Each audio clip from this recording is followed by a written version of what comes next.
Welcome to the finishing up of another week of symbolism, um, of the zeitgeist speaking, and all sorts of other crazy things. Um, and we even sometimes build a castle. Um, so, um, to Mark's great joy, my uh, my notes are really uh, lacking, but I just realized that I gave Castle some homework. Um, did you do your homework? I did. Oh, I wow. definitely Okay, did. so we're gonna be slow again, Mark. um, yeah, so I have seen a bunch of perspectives. I think that will make the book a little bit clearer. They're like upgrades, and I will try to make them seep in. But since we're talking about sexuality, um, I want to like focus on the act of merging, and that's also the act of creation, right? There's a new thing manifesting, and I like the wording of a point, right? So there is a point to it, right? But it's also making a point at the same time, um, and it's like you hop from point to point to point, right? And that sequence builds time in some sense, right? Or it's the expression of time. And we kind of lost that way of thinking, and I think the generational dynamic. Um, Maybe Mark wants to talk something about like updates, versions, and stuff, right? There's also a generational dynamic where you make a significant change or you optimize things or whatever, right? And they have different impacts on the functioning of the whole, right? And maybe also on the essence. But yeah, that's the angle that I'm gonna take, right? Like what does it mean for two things to come together, and what is the way that they come together, and what's the way to think about it? That's where I'm gonna be focused. So um, I'm gonna skip Mark because he's still thinking. Christopher. Oh, since we were finishing up the last bit of the last chapter there was the diagram where it talks about building civilization and going into, sexuality, reproduction, whatever. So I was thinking in terms of supporting civilization, especially as I'm thinking across time and how things develop. You have, as you said, there's the points there that you are like building towards, and also sometimes you end. What happens is you end up degrading from either building towards or degrading from a point over time. So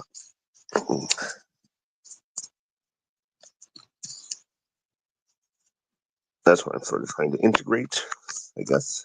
Um, Gustav's. Yeah. Good evening, everyone. I am sort of a little bit unfocused this week, so I'm going to try really hard just to stay on topic. And I think if I have a question or a challenge I'm trying to integrate this week, it's something about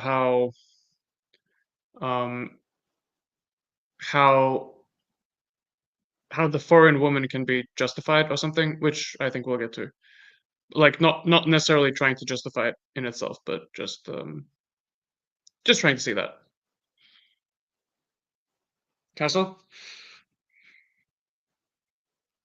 Yeah.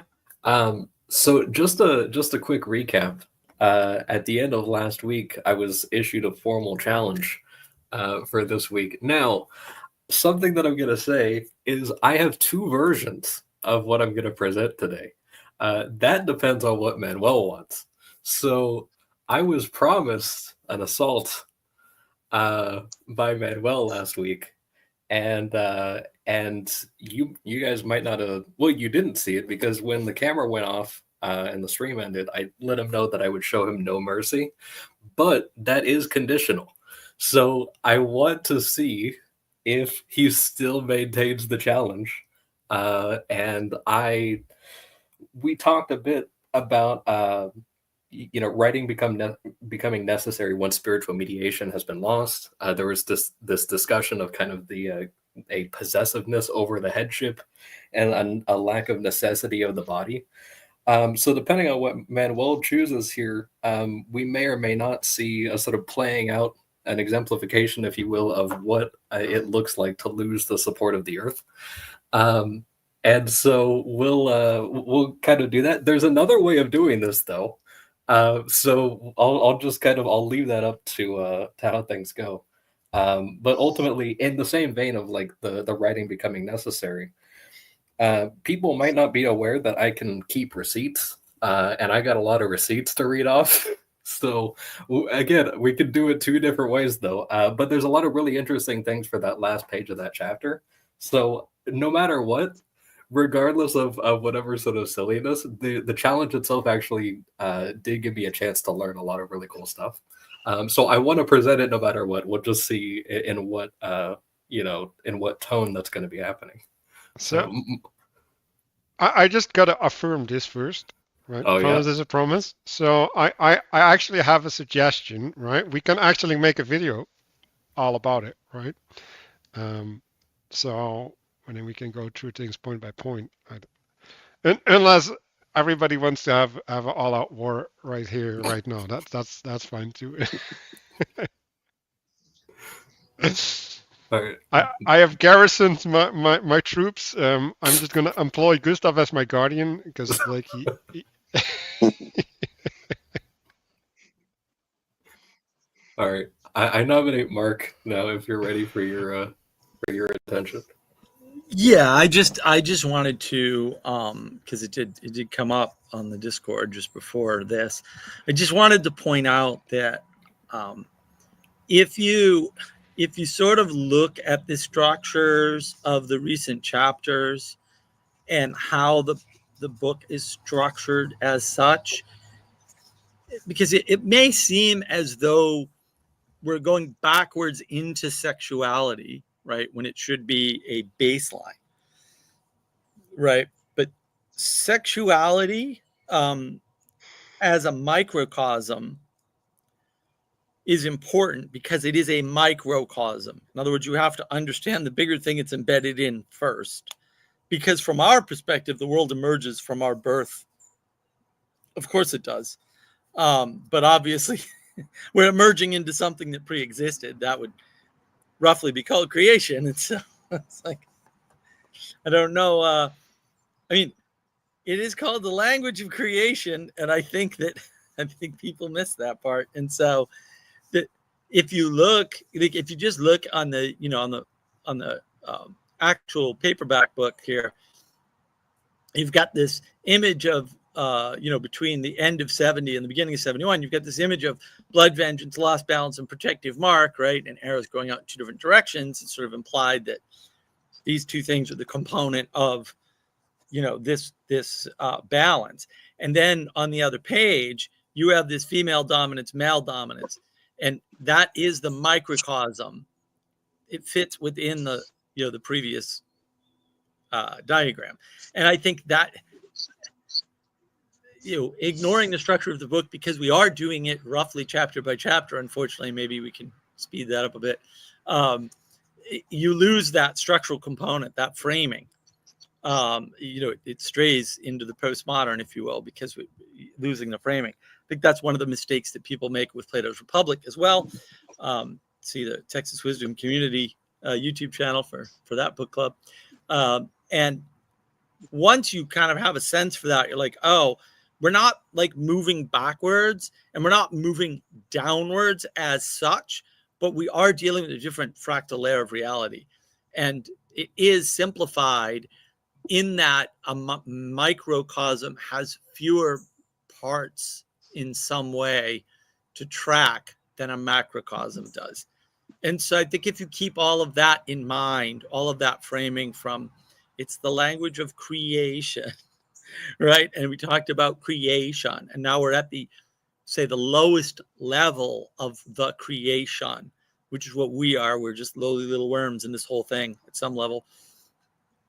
Then I think it makes more sense. And I also think it'll help things go a little bit quicker, because you don't need to get wrapped up in the sequencing. The sequencing is actually quite well placed, in my opinion. And I think it's important. It's just important to keep in mind that that framing, so that you can fit the symbolism in the proper way, in its proper place, not just in its proper place. So I'm just gonna give Castle the reins. I can hold back my horses, but I think we should at least get some fruit of your labors. So All right, we'll do the peaceful one. I'm glad we chose peace. So that is really good. I was actually going to agreement. I love it. Yeah, it's I did a agreement. live stream on that last night. I love it. I'll have to catch up on that later. I'm going to actually change my I'm going to change my little headline here from consequences to positive consequences. And so very nice. So here's some of the stuff that I found. So I look back to some of the church fathers. So the minor disagreement, but this was also just kind of like a digging point. You know, we talked in a previous week about you know, like digging in a gold mine, you know, and just kind of, you know, the aspect of mystery of, oh, you know, not like, oh, we need to do like a formal investigation on this, but oh, we're digging for treasure, and then kind of refining it. So I was looking back at some of the writings of the church fathers with respect to what is the connection between the mark of Cain and written language and or the law, because that seems to be what Matthieu is presenting here. And I know that Matthieu doesn't talk about it a lot, but he has it kind of briefly referenced that he's read a lot of these older guys. So I thought, oh, let me take a look and see what some of these things have. So they have like some patristic Bibles and stuff where they've got like a bunch of commentaries and everything from the formal writings. So here's a handful of ones that I thought were interesting, and then they make some Bible references. So I'll try to speed through these a bit, but there's a decent chunk of them. So the first one is St. Basil the Great, letter 260. So he says that Cain supposed that he would be an easy prey for everyone, because of there being no safety for him in the earth, for the earth was cursed for his sake, and of his being deprived of the succor of God, who was angry with him for the murder, and so of there being no help for him either from earth or of heaven. Therefore he said, shall it come to pass that everyone who finds me shall slay me?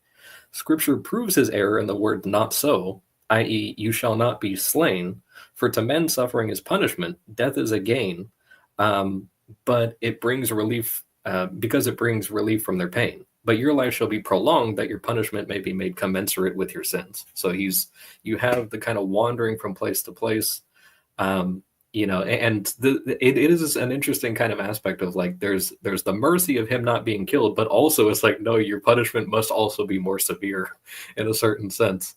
And then you have Ambrose of Milan, from his commentary on Cain and Abel, who says, as regards the token God placed on Cain with the purpose of protecting him from death at the hands of another, this may be said. He wanted the wanderer to have time for reflection, and by such kindness inspire him to change his ways. It generally happens that we entrust ourselves more readily to those persons to whom we are indebted. The favor granted to him was not great, yet it was enough to halt the foolish actions of a stupid man. This man, although liable to eternal punishment, did not demand that punishment be remitted. He believed that he should plead for his life on earth, where this is more anxiety than pleasure. Now, a couple of the other church fathers actually said, and I'm going to kind of lead into this afterwards, they actually said that the mark was trembling of the limbs. And so a couple of them, there was St. John Chrysostom said this, although I couldn't find the quote. And then there's Theodoret of Cyrus, and he says, God's judgment itself was a sign which protected him from being killed. In addition, the shaking of his limbs was enough to mark him out to others. And then Ephraim the Syrian says that Cain it said that Cain asked for death on account of which God said it won't be done to you. And then he says, here we go. Cain sought death so that no one would mock his lowly state. 7 generations would come and see his lowly state, and then he would die. Those who would find Cain were the sons of Seth, who were compelled to seek revenge for the blood of Abel, their uncle. They cut themselves off from Cain and did not intermarry with him because of his reproach and because of their fear of him, but they did not dare to kill him because of his sign. And then this is Cyril of Alexandria, and that's where we get into like the law stuff. So he says, he's referring specifically actually to the Jewish people. So he says, for everywhere they live, as strangers and foreigners, and fearful, and that which is right for freeborn men without liberty. Now Cain received the sign so that they might not kill him. For not all Israel was ruined, but the rest were made saved, as the prophet said, who understood this and prophesied, saying, if the Lord of the Sabbath had not left us a seed, we would have been like Sodom and Gomorrah. For this reason also the divine psalmist, lest Israel might be dissolved in the world, called upon the God of the whole world, saying, do not kill them, lest they forget your law. And then you have St. Augustine also comments on the Jewish people, saying that that the mark that the Jewish people have is holding fast by the remnant of their law, circumcision, which we also talked about with the sacrifice of Abel as a possibility there, the Passover, eating unleavened bread, and that this is also kind of a demonstration of mercy by having the mark of the law on people. Let me see. There was an interesting thing about the woman that Cain married. It was like an old pious tradition that Cain married his sister, who was his twin sister. There's some interesting stuff going, because it's like everyone descended from Adam and Eve, so back then it's like it was normal. But there's something interesting about that he married his identical twin. And then so you had the tremors, and then so this was, just to go back, one of the translations, when he says, that everything will kill me, he says, if thou castest me out this day from the face of the earth, and I shall be hidden from thy presence, and I shall be groaning and trembling upon the earth, then it will be that anyone who finds me shall slay me. So then, I hope you guys are getting worn out by this. I'm halfway through. So we've got Philippians 2, St. Paul here, saying, therefore, my beloved, as you have always obeyed, so now, not only as in my presence, but much more in my absence, work out your own salvation with fear and trembling, for it is God who works in you, both to will and to work for his pleasure.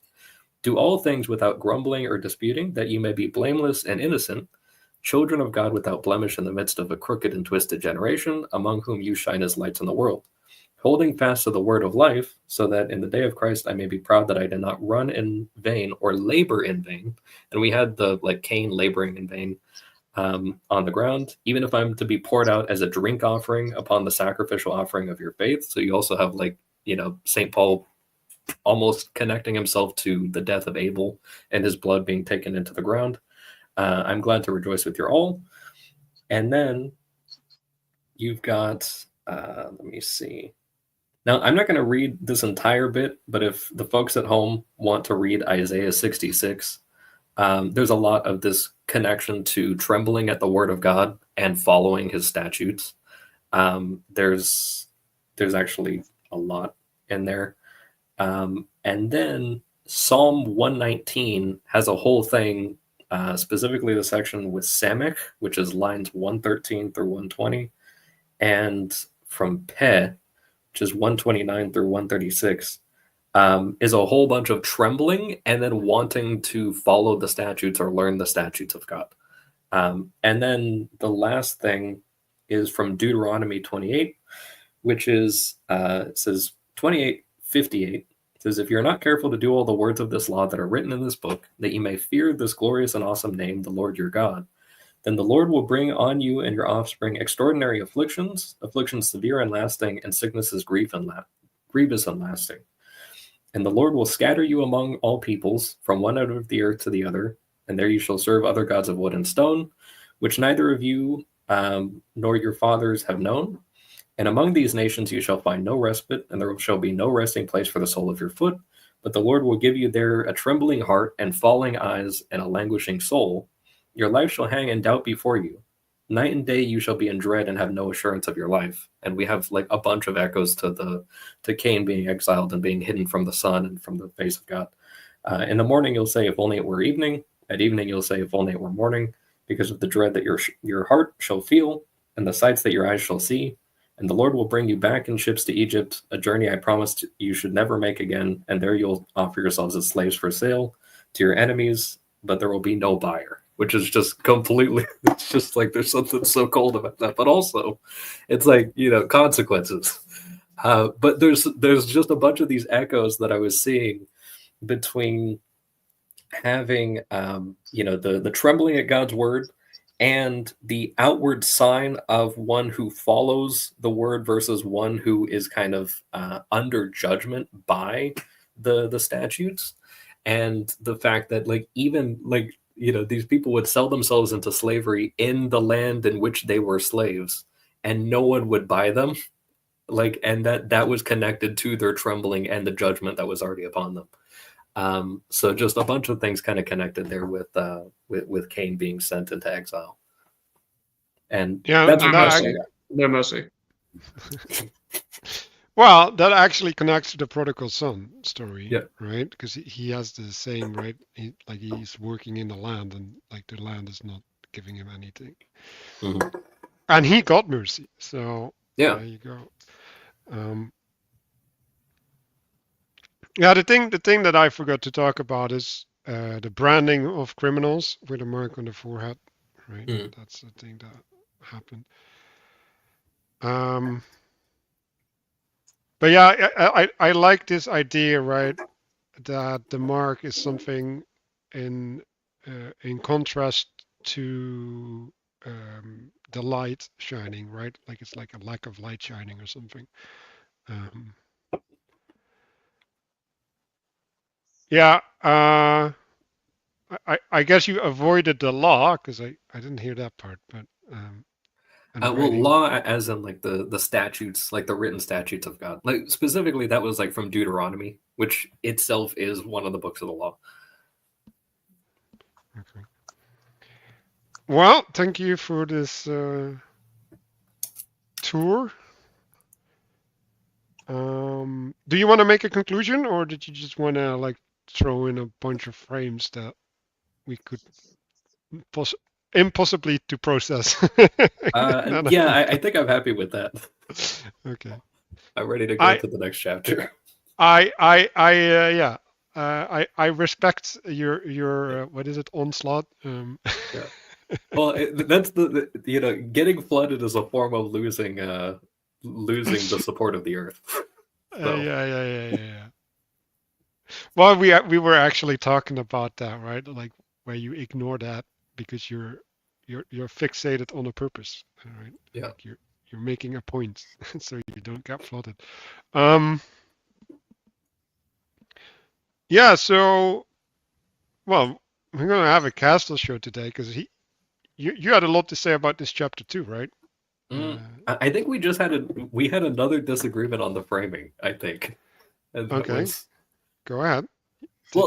I'm fine with the framing of this, but I want to present a sort of caveat to the folks at home that there's a lot of this thing of, and the kind of common stigma of the word dominance.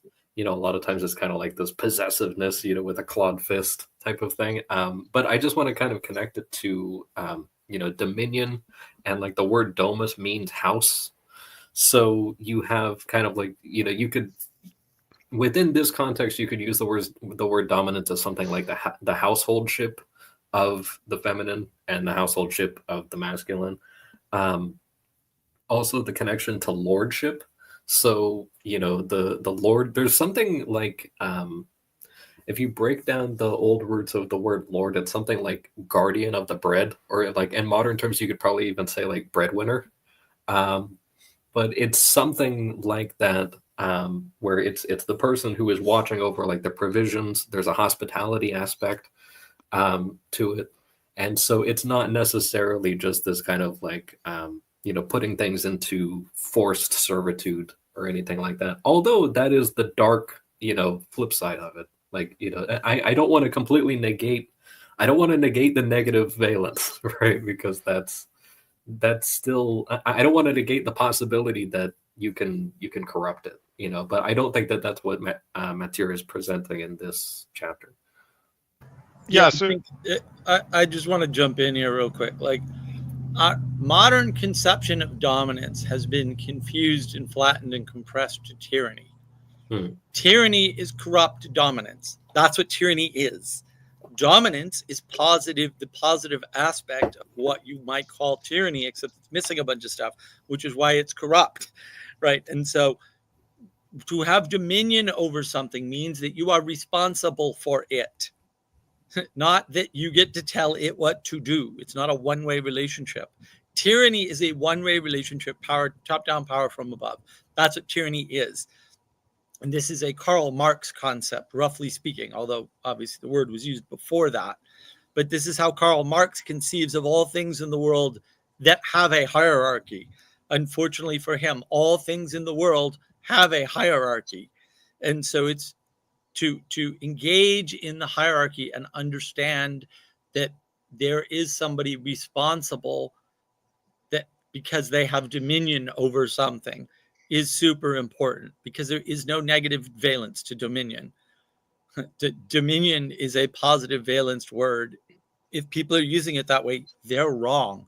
It's as simple, right? They mean tyranny and they're not using the correct term. And I think that clears up a lot of stuff when you just clean up the language just a little bit and not. I get it. Like, the problem in English in particular is a lot of words. Just a lot of words and a lot of differentiation that would have been done by prefixes or suffixes or accent aigus and other nonsense in other languages. And English just has extra words. You just have a lot of words. That's all. So I like this idea of dominance as provider, right? But I think it's also something like protector, or like maker of boundaries, right? Like or keeper of boundaries. That's maybe better, right? And so, but I like, the problem is that dominance is a masculine role, right? And if you like, I can see how you say it's like, well, there's a domain of the feminine, right, and a domain of the masculine, right? But the problem is that you're introducing a symmetry there, all right? I think it's asymmetrical, like, and therefore, like, feminine dominance is like you could maybe say it as the dominance in the sense of a direction, right? It's like, okay, now we're pulling into this direction as opposed to that direction. But like, I think there's just better ways to frame this.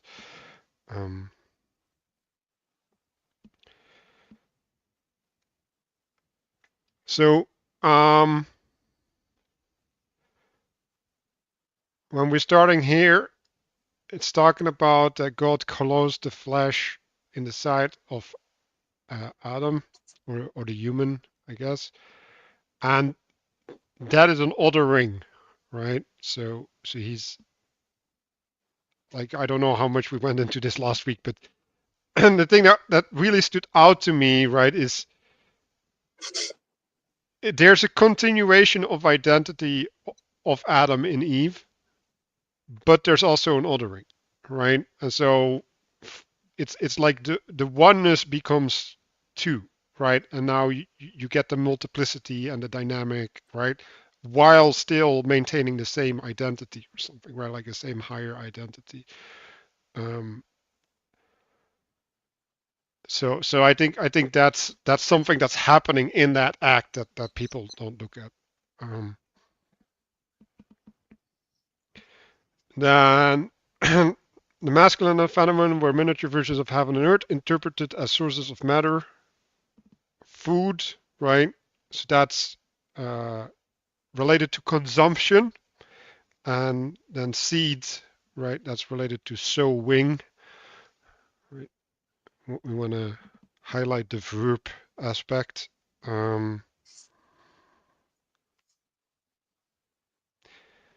Then going to the pictures, I have the word authority instead of dominance, right? Which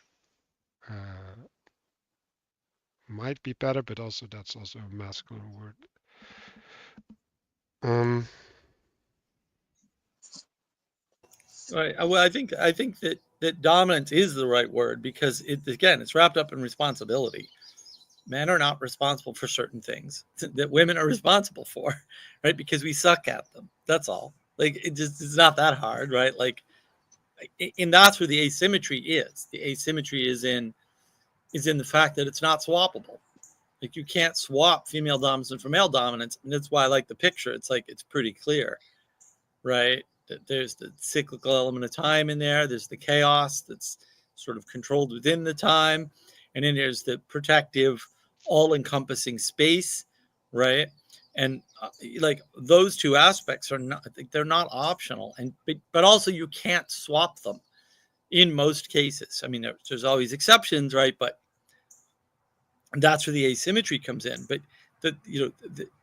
the important part about dominance and defining it as responsibility is just the responsibility part. Like, what are you responsible for doing, right? Because that responsibility implies a bunch of work that you have to do, we'll say upfront and ongoing in maintenance, in order to be able to assert things like authority. Like authority doesn't just happen to you as a result of your birth, for example, right? Like everything at some level has to be earned, and it's not just granted by the fact of your existence, which is a very age of gnosis problem, right, that we've had recently, is people feel entitled by the accident of their birth, roughly speaking. And I think that's why a lot of people are, upset if they hear like, oh, your parents didn't mean to conceive of you, right? They're like, oh, my birth was accidental.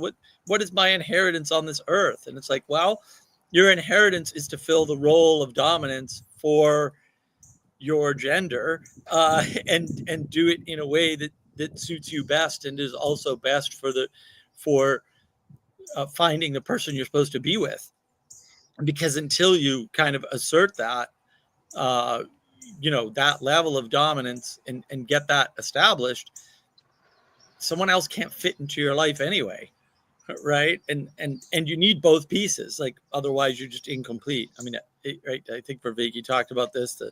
The Greeks thought that everyone had been chopped in half, and then the marriage was you finding your other half that you had been separated from back in primordial wastelands or whatever nonsense the wacky Greek pagans thought. And that's really what this is about, is differentiating the two types of responsibilities. But not only responsibilities, because again, there's all sorts of other stuff tied up in dominance. But I think we just tend to leave out the responsibility part because we're looking for answers, and we're not looking for proper orientation in the world that tells us what work we need to do, which I think is far more important and salient nowadays. Well, it's interesting how with the masculine, with this, the structure and the square and the pyramid and this stuff, like a lot of all of these aspects, or whatever symbolism thing is that we look at, like hierarchy, structure, also being productive, order, boundaries. You can kind of make links between each of the pairs, and you can kind of talk about how they go out of each other and all these things. But even the idea of responsibility implies specialization. It implies I do this, you do that, right? Which is like a differentiation of sorts, like having separation of things that you're good at is inherently masculine, actually, right? And so having abundance, having stuff, and cooperating with people is also going to be masculine in this sense, because you need to have different kinds of people, and you're going to have hierarchy, and then you're just going to have more stuff.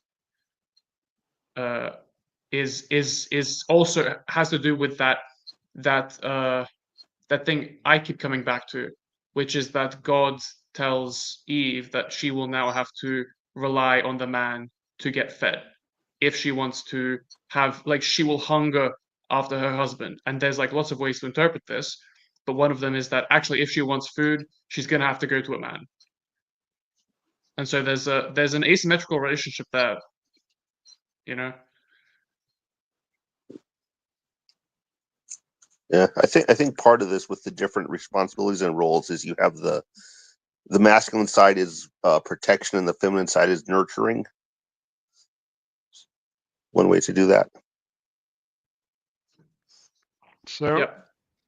if we go to this, right, it's basically it's saying, well, human is, right, and then he falls asleep, right? So the covering of the head is receding, right? And then as a consequence of the covering of the head receding, then there's a thing that is uncovered, right? And so the uncovered gets separated, right? And then after the separation, the identity of woman is introduced, right? And so like I've been thinking about, we'll get into this, the decoration thing, right? Like decoration is like things that are attached to, but they're not really part of, right? So their identity is inherited from the thing that they're attached to. Um, and in some sense, they're parasites, but they're also life givers and all sorts of things, right? Like the thing that you're thinking about, Gustav, like what's the foreign woman? Well, there's a way in which the foreign woman can bring life, right? But there's also a way in which it can corrupt, right? Just like anything that comes from the outside, right? And then, well, there's a mediation in between that, right? And so, like, I think the woman as represented here is in some sense she's becoming decoration of the man, right? But she's still partaking, but also not, but also she is, right? So it's like um yeah.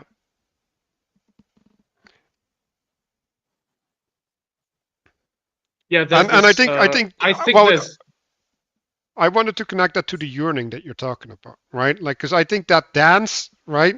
Like, okay, am I covered? Yes, I'm covered. I'm not covered. I'm covered. I'm not covered, right? That is the yearning. yeah.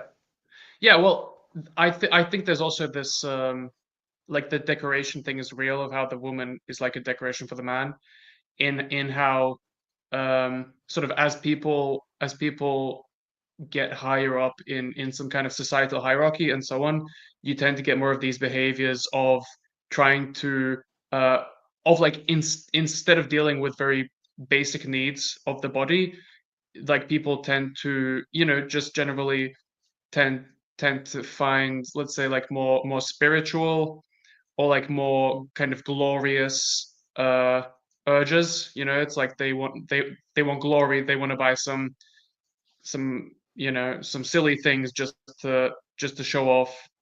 And part of that is also, you know, a silly thing just to show off is a very foreign woman who's just very beautiful, but she's kind of useless. And that's also, and it's unproductive in the end. I think that is a part of that decoration. It's interesting. We discussed this a little bit yesterday, as just kind of like a joke thing. If you imagine, because of the tariffs that are coming in, that you get these foreign vehicles, but some of the foreign vehicles are they're very boring looking aerodynamic, like CAD designed cars and everything. But because they're so rare, you're gonna have all these rich guys that are just driving the most boring looking cars just to flex on all the poor people who have nice looking cars. And so just kind of thinking about this, but to your point of, you get like the really rich old guys, and then they literally call, like, they'll have their wife who is very well kept and everything, and they'll actually refer to her as arm candy. And so like that is a type of, he just has her arm around her, and it's just like, oh, this is an ornamentation that is kind of happening here. And a lot of times it is just kind of to set off the signal. And of course, maybe they actually do have a good relationship as well, but within the context of that exterior interaction with people, whether it's a red carpet thing or some gala or something like that, like it's specifically to send off particular signals. To your point, like that's, it isn't just enough to be married to that woman. Like, you have to show her off as well. And I like how that's connected to taste, right? So arm candy, but like candy is like a wasteful, like it's not a sustaining food. It's like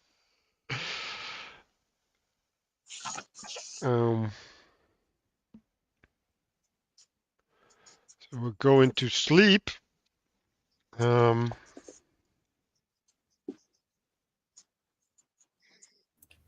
I thought that was interesting, the line where he says that that the imagery of falling, death, and renewal is connected to the female at the very moment of her creation, like before any fall or anything like that. That you already have, like, just the fact of her existing is connected to this cycle of renewal and everything. And as we're getting into the sleep thing, I just want to like quickly mention, because this is kind of like the negative side of it, that that the word nightmare literally means like bad female spirit of the night or something like that. Just to kind of add to like the feminine connection. Like, there's not, nightmare is not a masculine gendered thing, generally speaking.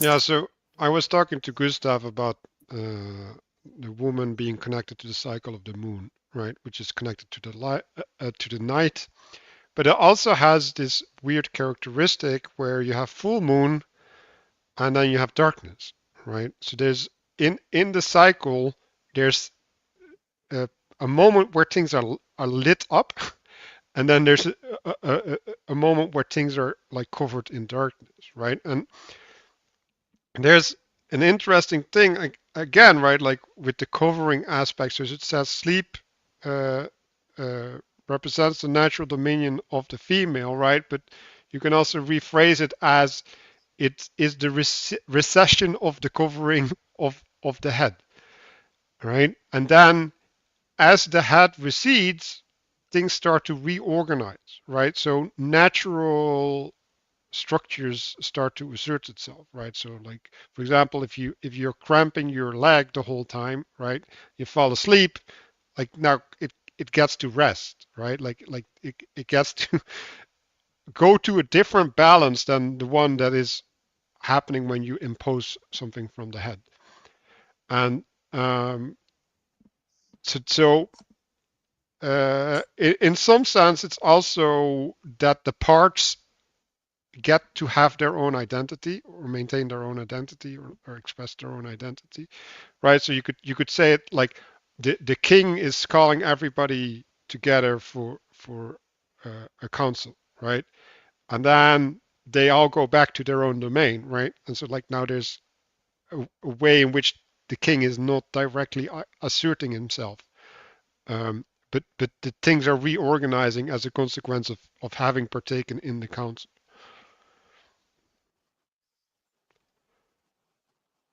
I definitely like that, and I like the point of the lack of circulation resulting in like the leg falling asleep. So it's like, oh, it becomes disconnected. Like, the leg is trying to be an individual at this point, like, and trying to reintegrate it is an entire process that's very, and interestingly, like, there's a very, the reaction of the person whose leg has fallen asleep is very restless, and like it's an extremely uncomfortable and not, not connected to a positive cycle of renewal, let's say. Well, actually, the really uncomfortable part is the reintegration of the leg. Like, if the leg's asleep, it's fine. Yeah. Yeah.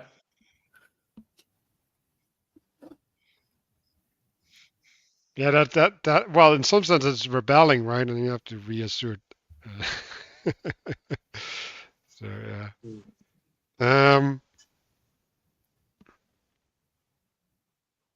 Yeah. So one of the things, right? You have bones and you have marrow, right? And you have flesh and you have blood. So I don't know why he's setting blood against bones. Well, I mean, that's the oldest trope in the book, literally, right? Like blood and bones are different because one moves and the other gives structure, and he's not setting them against. He's saying this plus this equals human, right? Which is the same as saying time plus stability equals human form or something. Right? It just, if there is a critique to be had, and I don't actually think it's valid, it is that it's easy for people to get stuck in this idea of two things making a third thing, right? Because what you don't have in this diagram is the emanation of what most people would probably correctly refer to as the soul, although you could replace it with consciousness because that's just the scientism name for soul. I know they'll scream about that, but that's actually all it is. Coming down, emanating down from above into that middle child there, because that is the third thing that makes the parts, the sum of the parts, the whole, greater than the sum, right? It makes it into something more, in essence. And so that is quote missing, not really, because this is you're supposed to be able to understand this from your experiential perspective and not from the God's eye view perspective, because you don't have that ability, oddly enough. I don't know. Everybody knows that, right? I hope. I'm just hoping. Well, just as in Eve is separated, right, and gets her own identity, like the child is also separated and gets his own identity, right, and that's connected to the soul, I think. Well, over time, but like before that happens, you have to create the thing. It doesn't have its own identity before it's been born. For example, like it has to separate from the mother first, and then you as a parent, Christopher, don't ban me for giving parental advice manual. You have to form your child. Christopher knows. If you know, you know. So something I want to add to this as well, just to the kind of the connection between the like the pillarship, I guess, of the masculine, and then the fluidity of the feminine, but then also you've got the child there in the center, very unusual looking child. Are you going to red pillar us? We'll find out. Don't rush it. But the thing of the emanation is sort of, at least in my mind, implied because this is tree shaped. So it's like, well, how did you get? You're not going to get the tree without sunlight.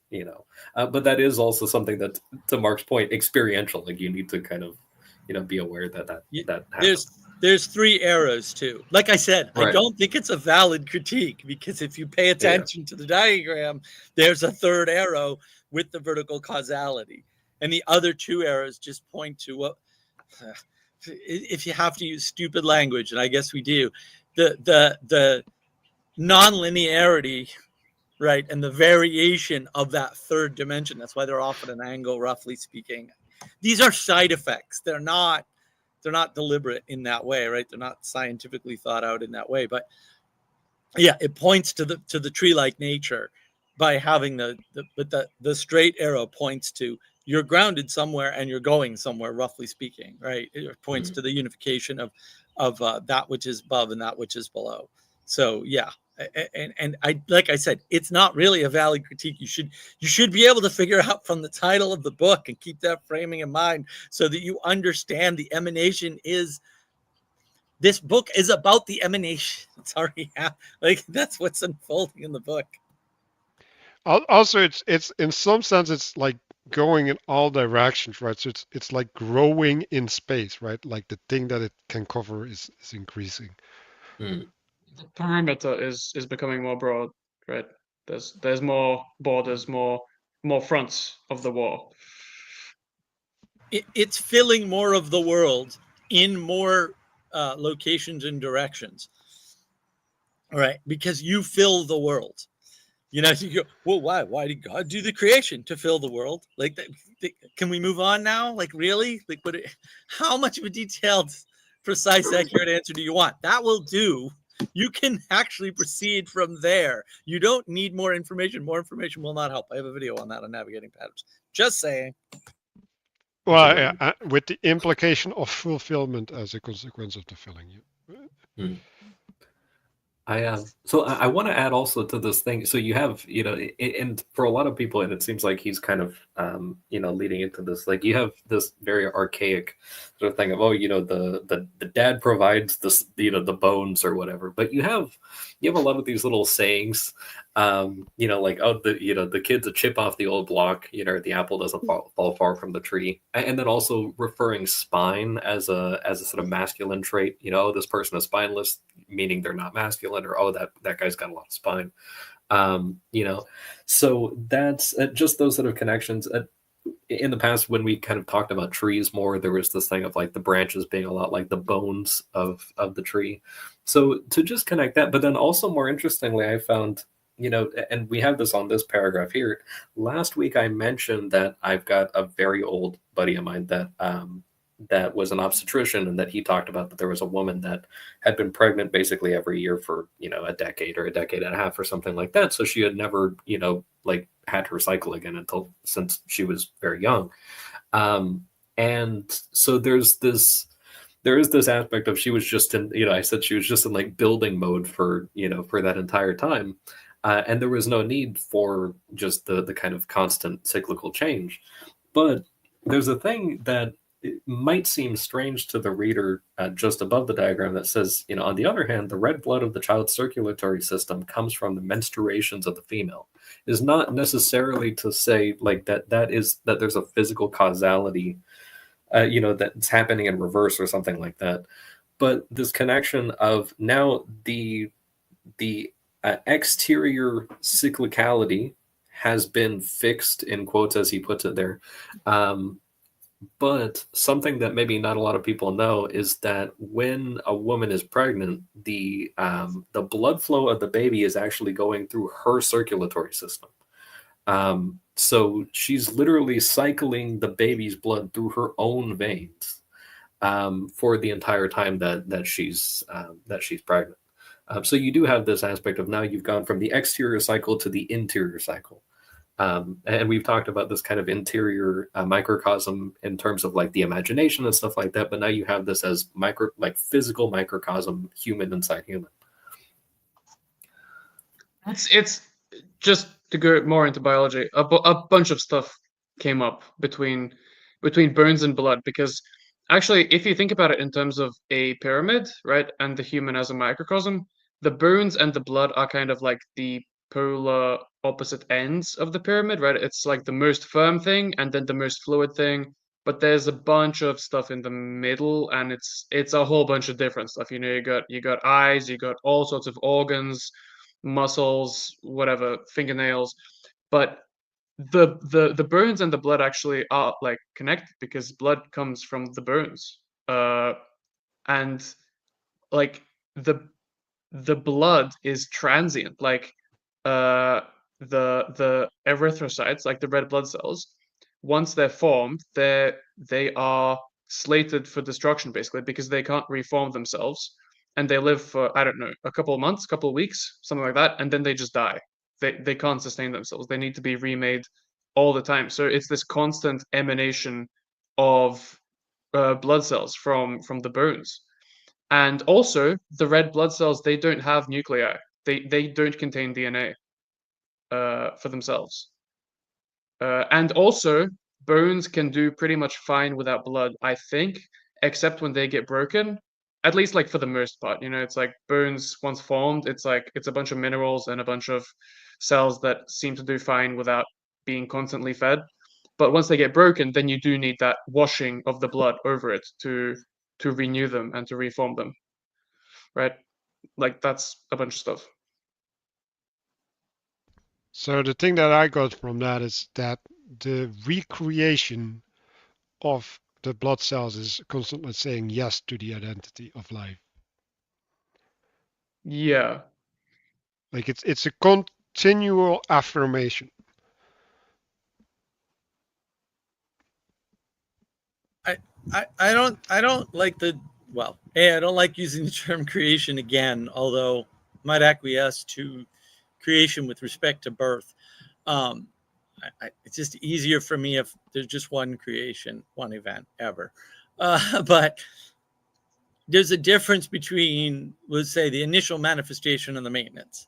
And that's another subtlety. It's not really a subtlety, but nowadays it would be called a subtlety because everyone's just blindingly stupid. Maintenance is not the same as manifestation. And this is like the part of the reason why we're having all these entitled people in the world, as I sort of alluded to earlier, is they don't understand that they're supposed to be maintaining something, or that things are being maintained for them. And they think that manifestation is basically free. And so they're starting from a baseline of all of this great technology and all these great things like electricity that's constantly being maintained for them.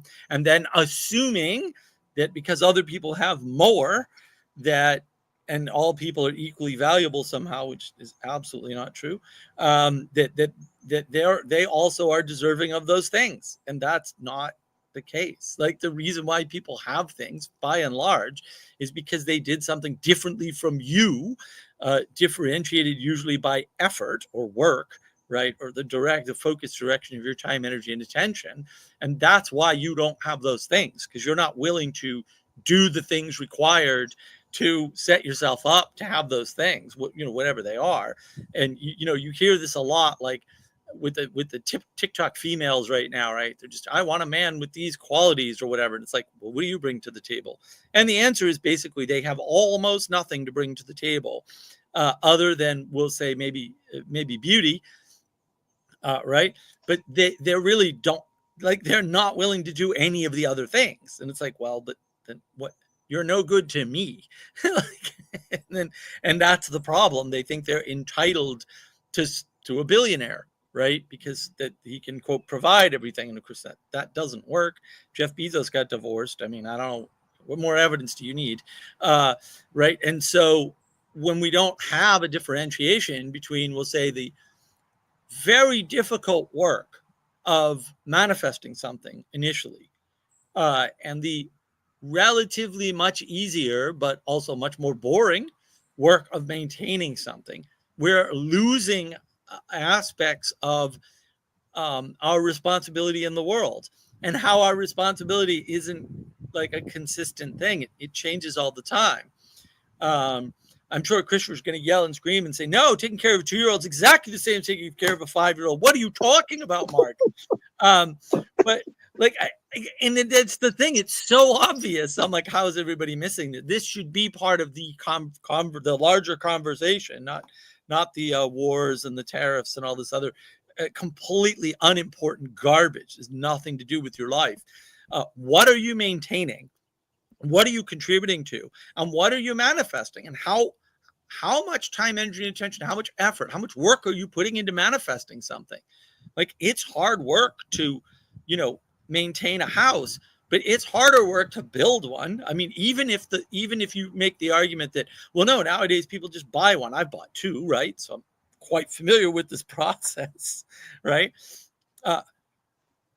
Doing that work is non-trivial. Like, it's a lot of effort, especially if you want to get a good house, to put in the time to get a good house, even if you're, quote, just buying it, if you're lucky enough to have enough money, right? And that's a lot more work, and it's a different type of work. And then, people always say, like, you buy your house and then the work begins. Yes, that's true, right? You switch modes. And we don't talk about the switching of modes and cyclicality anymore. And we need to start doing that, because Christopher's going to tell you the 2-year-old and the 5-year-old or 4-year-old or whatever have very different needs. And annoyingly enough, by the time you get used to them, they freaking change on you. How dare they? Christopher, the solution is don't feed the kids. They stay small. They'll just basically stay the same. I'm just a little parenting advice there. Don't ban me.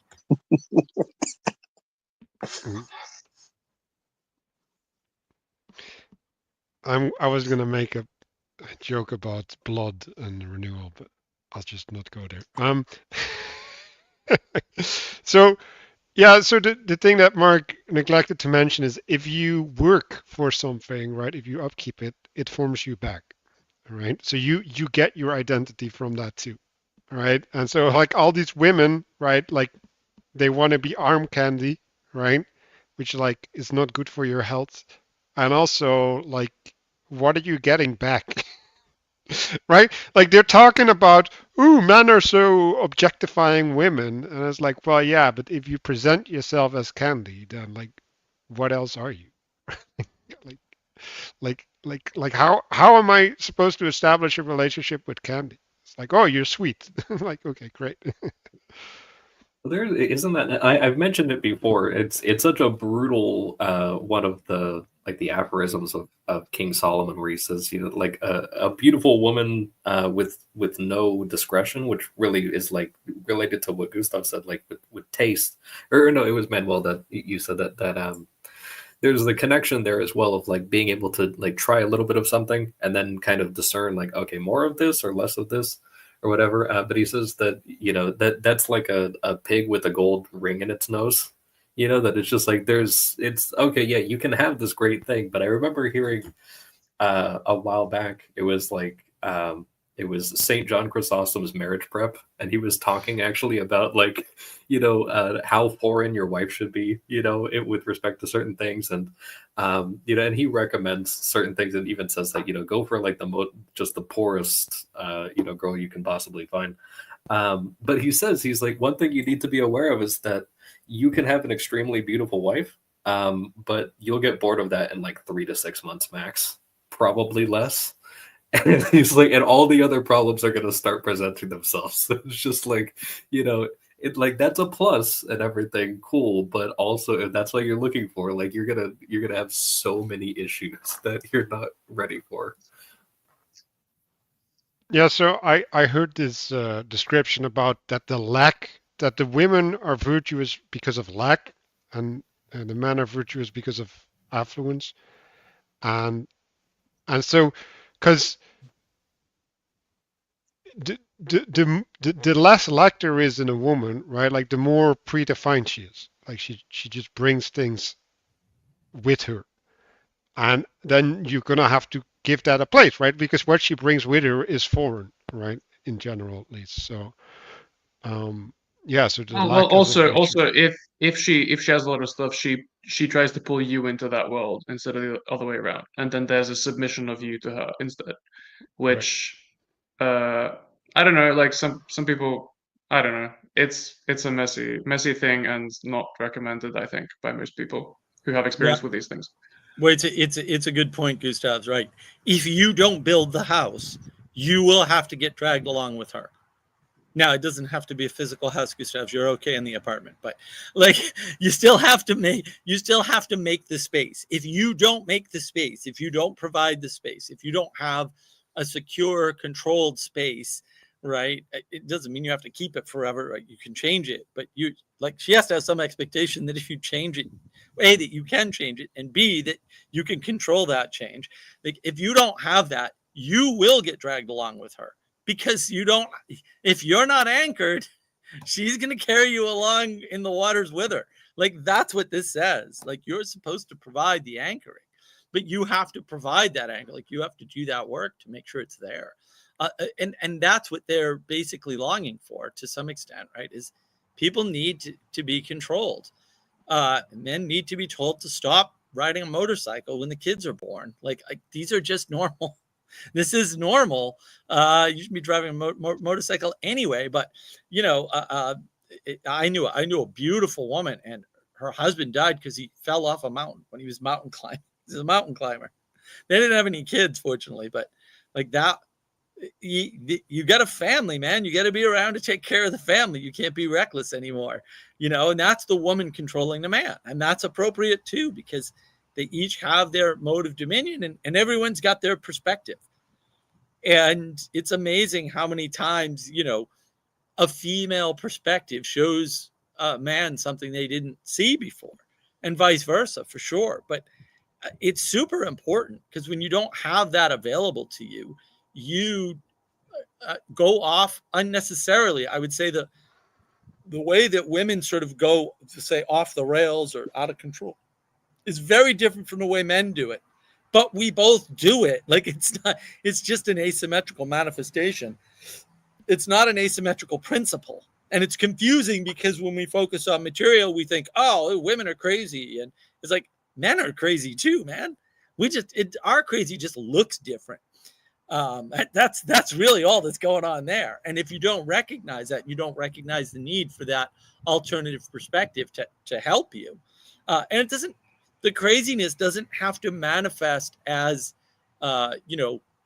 this overly extroverted, wild, adventurous thing. It can manifest in this insularity and this interior thinking and things like depression, right? Men tend to get depressed, by the way, when they lose a woman, right? Because right, they don't have that exterior facing anymore. They don't have that relationship bounding. Not all men. Some men are unaffected, but it is a factor that you need to consider, and that's why this blending, we'll say, of the child. I don't recall, but like also there's a blending of the family as such. I think Matthieu doesn't really put it that way because he just associates it more or less as with the children. But like fair enough, it's that is the core message. But not everybody can have children, and so you run into that problem there. So the family is important because it is the provider of alternative perspectives for each party that they couldn't have otherwise. But they still have a responsibility to provide the thing that allows that to come together. So I just realized that, just assuming that you're matured when you're getting a child, right? Like you're founded in the world, right? So you're not developing that much anymore, right? And so now you're in relationship to the child, right? Which is like the next generation that you want to leave things for. And so like that's a new impetus for development for you, right? So like you're vicariously living, right? Like it's drawing you out into a new identity when you've established an identity. Well, I think there's an error there. Like it can, right? Well, yeah. I'm talking about if it works, right? Yeah. Right, but that is the problem. The if it works, and that's where people get stuck. I mean, we both know someone in particular who clearly has had children and boy, hasn't matured at all as a result. Probably gotten worse, if anything. And that's a problem. I did want to highlight, we'll say, Mitchell's latest comment here, because I think actually this is an important little segue. What he's saying, the fact that you cannot know enough before having a child is just the fact that there are unknown unknowns, and that's okay. You just need to have the confidence to know that you can in fact engage in a positive fashion with your children. And I think part of the confusion is men tend to get involved in the lives of children when they're older, whereas women are fully involved from day one, and their involvement needs to be, we'll say, mediated over time to go down effectively, right? So there's a switch in handling from mother to father over time that is natural and correct.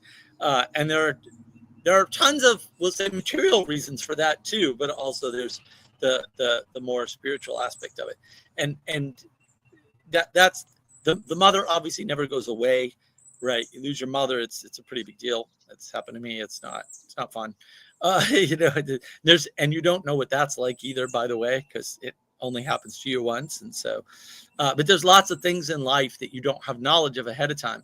Who cares? Like, that's everybody. Get over yourself, move on, do the thing, right? Don't be scared of the lack of knowledge, because everything you've ever done has been preceded by a lack of knowledge, and having, quote, knowledge up front has never helped you. You may think it has, but that's actually technically incorrect.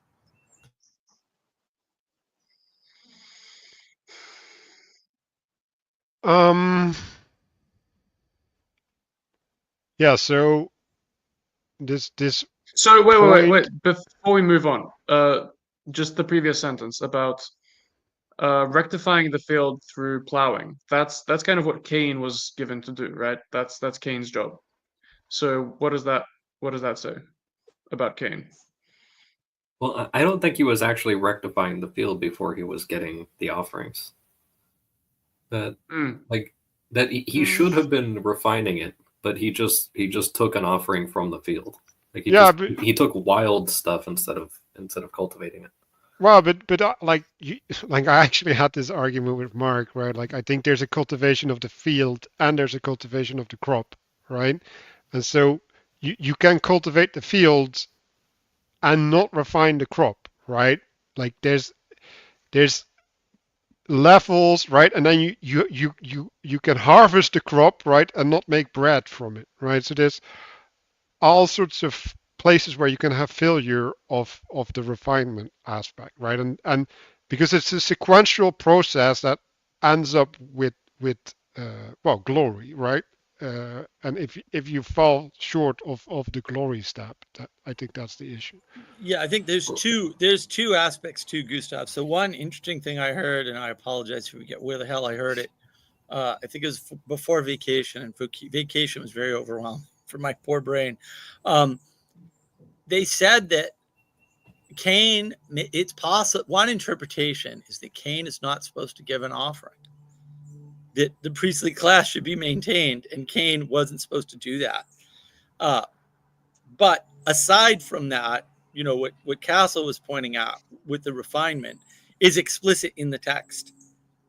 Because what is a fatted cow or a fatted calf? Right? Fatted means that it has been specifically cultivated in a way to be sacrificed or something, right? Like there's a level of refinement to a fatted calf. And so the implication, there's a couple different interpretations, but I don't think it matters which one you accept, right? This is what's interesting. Like you can do A or B. The implications are exactly the same because it's pointing at a principle either way in the story, which is there's an inappropriate sacrifice. Now, it may be inappropriate because it wasn't properly refined, or it may be inappropriate because he shouldn't have done it, but should have instead contributed to his brother's sacrifice. Right. And it could be both. It could be he needed to refine it and give it to Abel, and he didn't do either of those things. I don't know, but none of those scenarios leads to any kind of different conclusion because this is symbolism, baby. That's how you know it's right there. Like it doesn't matter which particular persnickety, precise, accurate interpretation you use, the failure is still there. Right. And the potential failures is still there. And it's really about the potential failures, right? Because it's not like, well, you can only do refined things. I got 12 acres of land. Most of this is not going to be refined. I can tell you that. You know, this is never going to happen. Parts of it are refined and just the parts I want, right? Which is okay, right? So it's not a perfect or perfectible world, but doing some work is required. Otherwise, literally my house gets overgrown with English ivy. For real, because we actually have English ivy. That's not good. It's a brick house, but you know what? English ivy will take out the brick. Over a relatively short period of time, you'd be stunned at how quickly that stuff can start to break through brick. Right? And so that refinement is required. But I thought the interpretation of, no, there's a priestly class and he violated that, we'll say, as well, was also important. But because it's a fatted calf, the idea that he just plucked whatever he could from the ground, we'll say, less than well cultivated, is also there. And who knows how far that goes? Maybe he never prepared the ground. He just went out and grabbed whatever fruit that was growing wild. I mean, I'm sure, I know for a fact I have fruit growing on this property that I know nothing about. It's effectively uncultivated and growing wild. Well, I want to add. Yeah, no, I think I was with that question more pointing towards that there's maybe some kind of indication about how the relationship with women in Cain and his lineage changes, you know, through rectifying a field through plowing. That the symbolic implications of that might spread further. But I just had this idea of how rectifying a field basically means you remove the stones from it, like you remove the stumbling stones. And it's interesting that I think you generally use those stones to create a border, right? It's Yes. like you take them and you put them into a line, and then you create, like, you rectify the stones at a different level of resolution. Like it creates a line of them, and then that's like the board, and you're like, no, this is where the thing stops. And I think that's an interesting analogy as well. I want to add to this as well, because also this thing with like the differentiation of how you can symbolically interpret Cain's sacrifice as well, that you can also have the nice synergy of well, and to Manuel's point, that maybe you don't, you raise the matter in terms of harvesting, but then you don't refine it into a higher form of bread or something like that. But you could give it as sheep feed, to fatten some sheep and then have better sacrifices. Like you can work in that way together. And then at that point, it's like, whose sacrifice was it? Like now it's the sacrifice of the brothers. They participated in different ways that are doing that. But then also within the context of, the sort of changing the perspective from, the reckless man or woman that is now kind of fixed in this environment where they have to change modes, and now it's maintenance and cultivation that they have to do. That you also have this aspect of, you can change the perspective from, oh, we're going to do all this stuff so that we can perform a sacrifice, to actually every single thing I'm doing is an offering, including my very existence itself. And like there is that aspect too of just everything is an offering. And I think that's, I think as you start to see sort of the progression beyond the book that I'm going to remain in the context of, because that's what the language of creation is specifically looking at. When you start going beyond that, like the resolution becomes higher, and that you're supposed to be offering more and more stuff. Not necessarily just the last or just the first, but actually everything. And that possibility is there, but you start there through that participation and cooperation. Yeah, so I think it's important. Like I think I like to give all characters in the Bible the benefit of the doubt, right? Like I'm just like, no, they're of a good heart, right? They're trying to do the right thing. They're just misattuned in some manner, right? And like that could mean that like he grabbed whatever from the side of the road, right? But he still wanted to give something nice to God, right? But I think the thing that happens is he's confused about the not accepting of the sacrifice, right? So he's presuming that he did the right thing, but then he didn't do the right thing, right? And that's the issue of discernment, right? And so like, why do you need the priestly class? Because they can discern, right? Like whether this is something you should give to God or not, right? Like it needs to be refined. Is it worthy?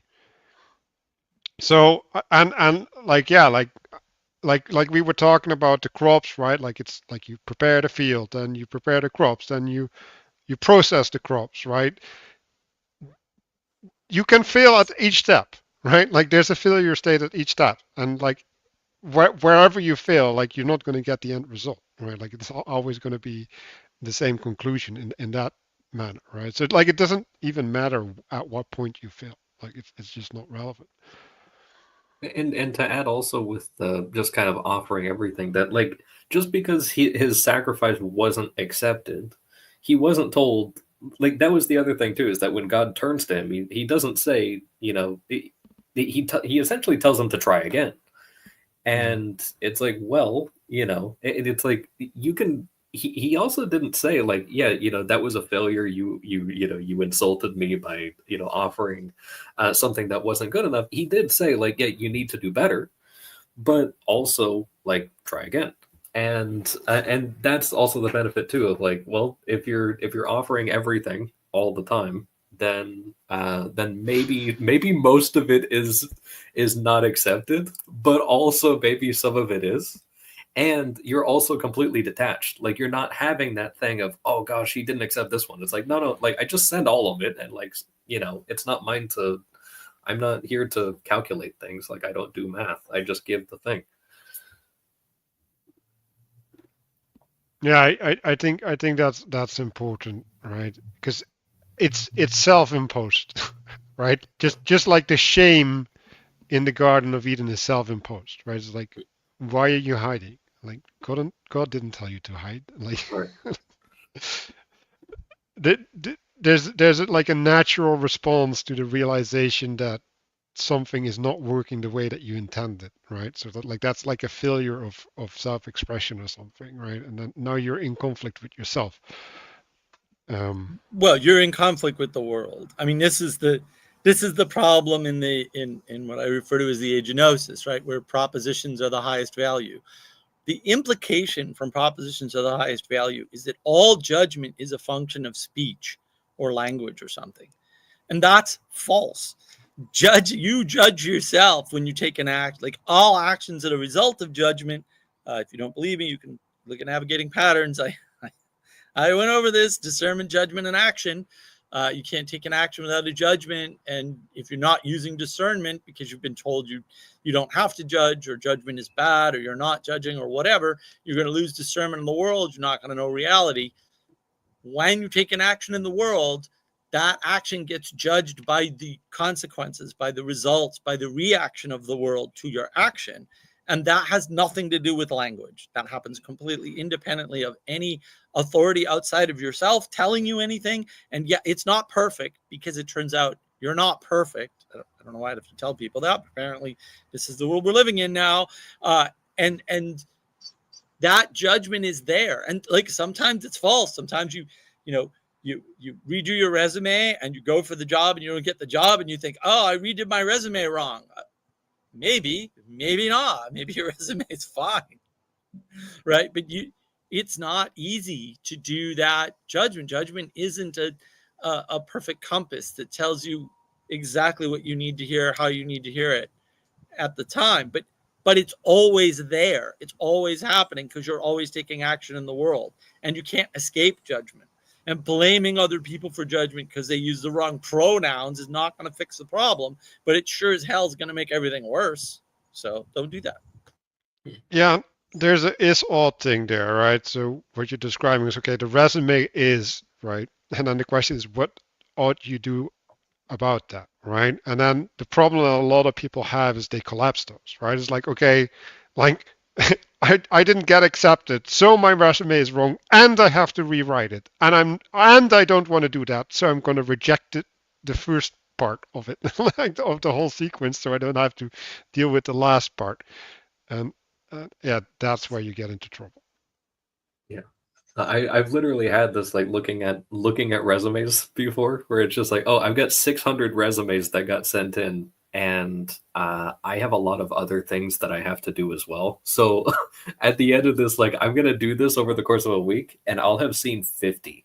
So 550 of you might have actually been way better than all the ones I saw, but at the same time, like, this is what I had time to look at, so it is what it is. Like, don't go rewriting your stuff. It was probably way better than whatever I saw.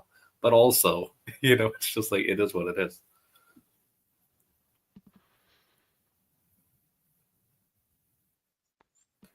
I also want to add something about this judgment thing, that there's also, you can request to, like with this discernment, judgment, and action thing, it is possible to sort of outsource judgment to another person who has experience or some sort of better view of the thing. And then that way you're not subject to judgment after having made the action, because you can actually rely on somebody else's better judgment on the thing. So that's another one where it's like, and this is also when I talk about these guys, it's like, well, they had no frame of reference. Like, who was telling Cain how to do any of this stuff? But at the same time, it's like, well, if you have direct verbal communication with God about sacrifices, that's a good opportunity to say, hey, I'm sorry that this didn't work out. What would you like me to give? It's like, what does the correct one look like? And it's like, well, you already experienced the judgment of, hey, your offering wasn't very good. But it's like, there's no rejection involved in requesting a second judgment to, hey, what should I do next? Yeah, and also this idea of outsourcing your decisions, right, and your judgment to other people is important, because yeah, it does take some of it off your shoulders. People see it as pure tyranny again, instead of no, you're ceding some of your dominion to someone else who has a different perspective, maybe a better perspective. and has a perspective on you and the thing you're trying to do, whereas you only have a perspective of you to the thing you're trying to do. And you can never have anything else. Like, this is sort of like the lie of graphs, where they show you like the midwit meme graph. Like, you never have that perspective on the world. You don't know where you are on that graph because you're on the graph. Like, you can't see from the graph what the graph looks like from not on the graph because you're not off of the graph. You're stuck on the graph. And so it's the same thing there. We're like, in other words, if you want to know if you're a midwit, you have to ask somebody else. You can't determine it yourself. Am I above midwit or below midwit? And how far? Because it matters. How far on the tail am I? If I'm not on the tail, am I stuck in the middle with everybody? Right on the lower end of the middle with everybody? It matters a lot. And that's part of the problem, is that we, in the age of gnosis, where everyone's presenting you with a flood of information, of perspectives you will never have, you're accepting that you can understand it with that perspective when you can't. It's just false. It's false information in some sense. And so you need to outsource that stuff. You need to say, I will put some of the blame for my failure on someone else because I'll let them make the decision for me. And we're very reticent nowadays to do that. In the past, people just sought advice all the time and did, maybe they didn't only seek one person's advice, but they would actually seek advice and follow it. And nowadays, people seek advice to knock it down or tell you how it's wrong because they want to be at the top of the age of gnosis pyramid. Oh, I know more than you do because I found an exception to what you're saying. It's like, that's not going to help you, but it will make you worse. So, you do you, I guess. I don't know. Yeah, so it's interesting. So we're basically talking about how Abel could have been the keeper of Cain, right? And then it's interesting that Cain says, "Am I my brother's keeper?" Right? So he's rejecting that type of relationship, right? That stewardship. So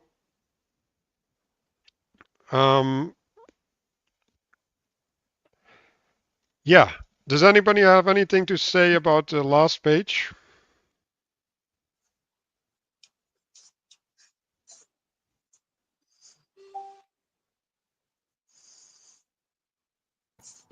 I think it's fairly straightforward. Unless somebody in watching has a question or something, because it's just a summary or a wrap up or a set of conclusions around what you've been presented. So actually, I think it's fairly clear in this case.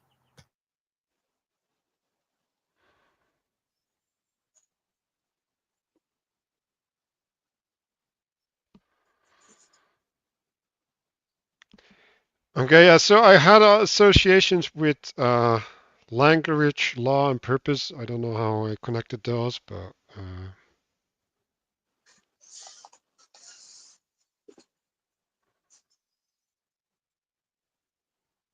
I'll just skip that. Yeah, we're gonna go to the sexy thing. So,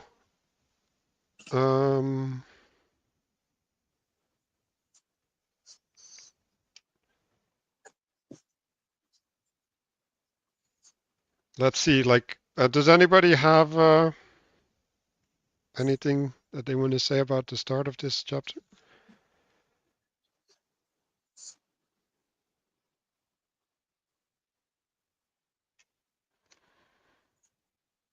Well, I want to actually add one thing that just came to mind. So there's this thing about when I was reading off my receipts earlier, there was the one saint mentioned something about the connection between the law and God leaving a seed of something. So I want to just kind of connect the like the spiritual seed aspect or like the principle.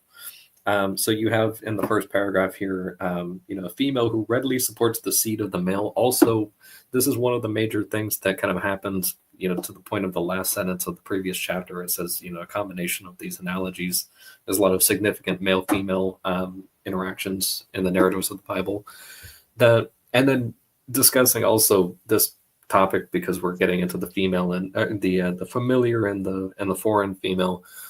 That a lot of what winds up causing issues in the relationships of biblical figures is there's a lot of issues with the foreign woman as such because she's not an Israelite. And that's a lot of times like the cultural issue. But for the most part, you get the women that are like Ruth or I forgot her name, but Moses' wife, that are foreign, but they're actually sources of great renewal for their families. And that's because they're hosting the spiritual principle.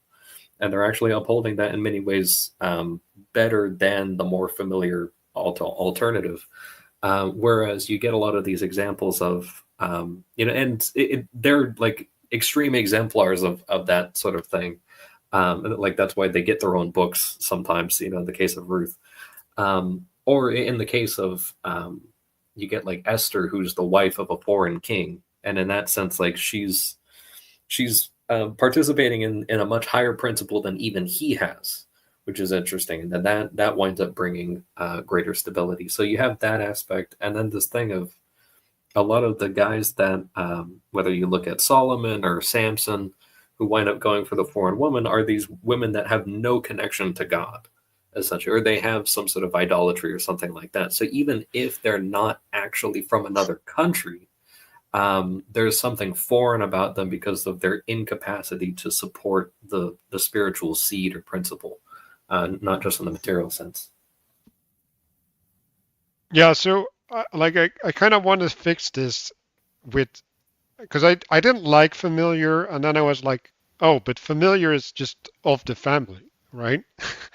So that means that if you're familiar, it means you're adopted in the family. You've adopted the identity of the family, right? And that fixes the cultural identity issue, right? Because like if like the family identity supersedes the cultural identity because it's more close.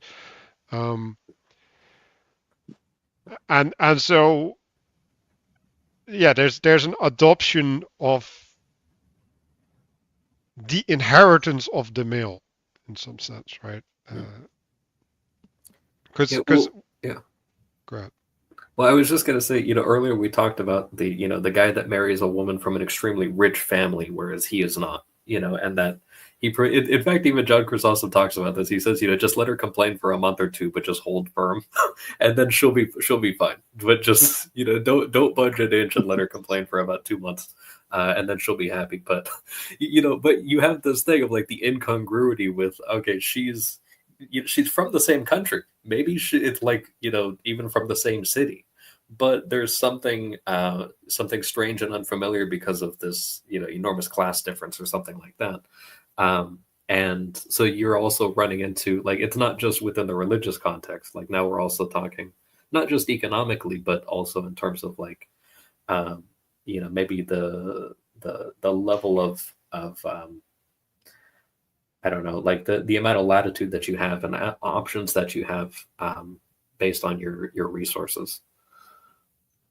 Living in so having a familiar woman kind of maps onto living in the land of your father and mother, because like it hosts the identity well, and also it's like getting a field that already has been rectified, like it's had the stones removed, so you don't actually have to do much of the work, which is very convenient.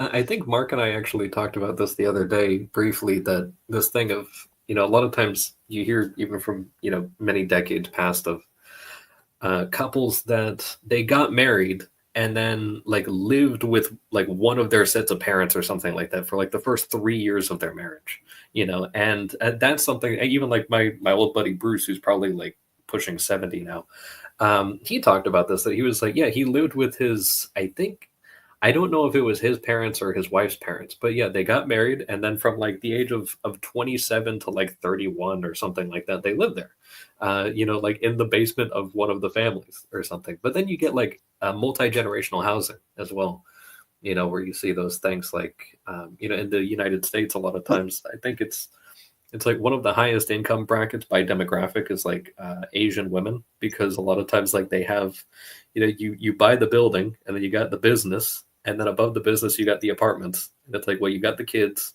and then you got the grandparents, like everybody lives in the different apartments inside the building, and then you keep everything close, and there's no commutes or anything like that. So it's all very familiar.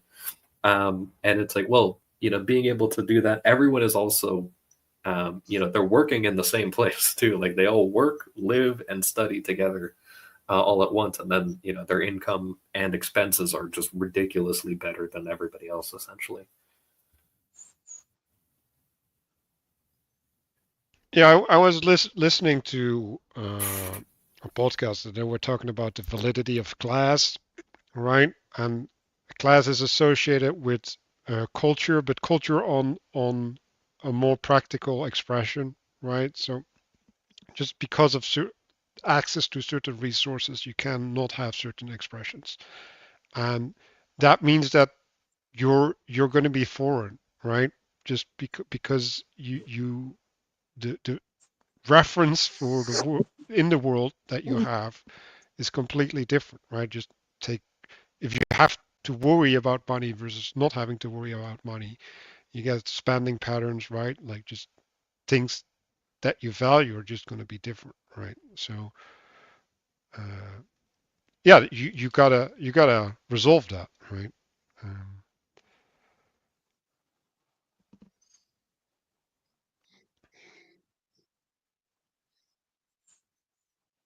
so I wanted to point out this bone from my bone, right? So that's an inheritance, right? Uh, you can also look at it differently in some senses, like well, she's made out of the same cloth or clay, right? Like we're alike, right? You can disconnect it to, or you can abstract the bone in the sense of that, like it's that which holds me up or something, right? Like she's held up by the same thing. Um,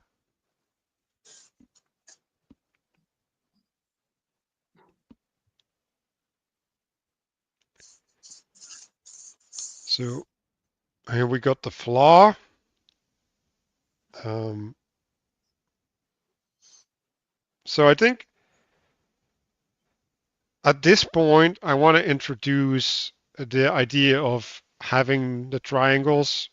Um, so you can do uh, a triangle in the sense of you have a source, right, and things come from the source, right? So if you do a paternal lineage, right, you can say, well, okay, or even a maternal lineage, right? You can say, well, here's the source, right, and then there's the inheritance.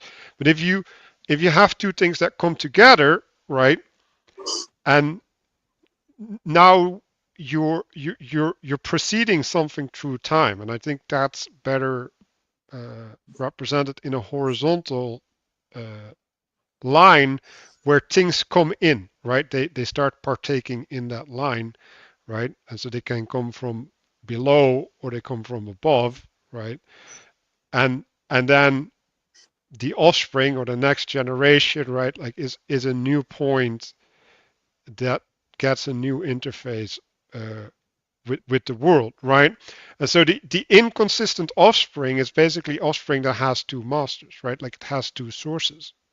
It has a source of identity um,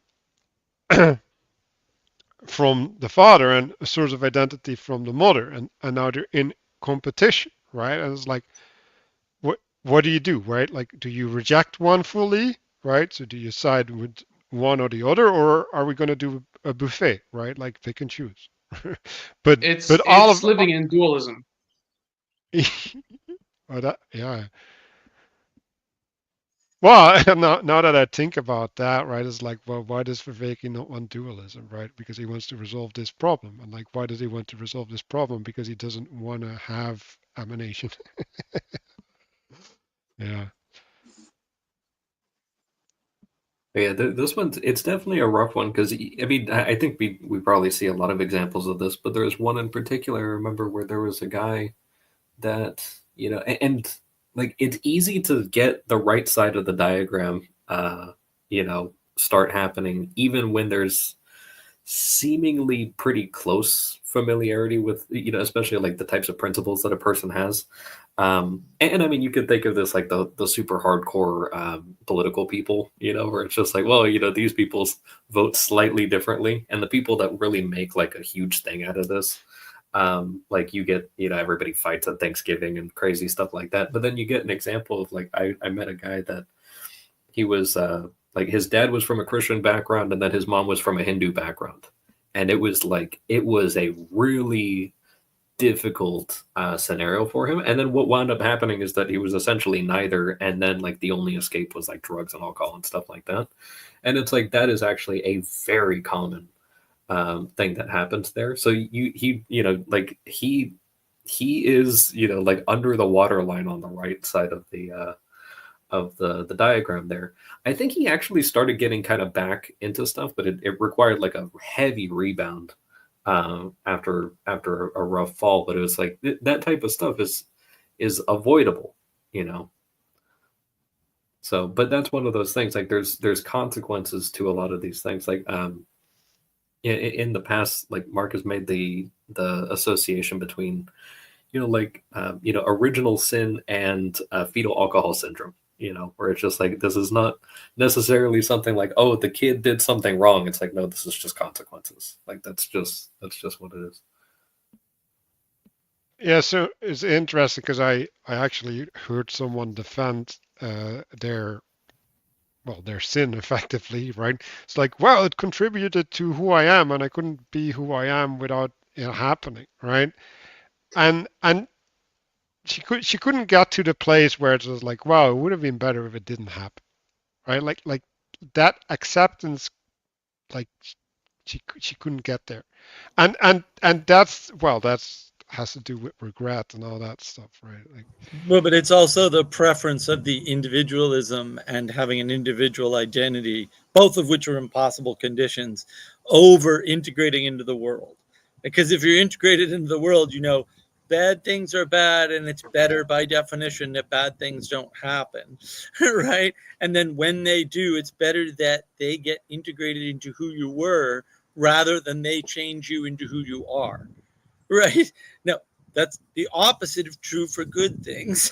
It's like, and why I need to ever say this, I have no idea, but apparently I do. And it is that preferencing over your individual identity, which again is impossible on both counts, over integration in the world, right? Because you want to be integrated with a world that is good, and you want to integrate into the good parts of the world. You don't want the bad things to integrate you. That's drug addiction. That's alcoholism. That's, hedonism.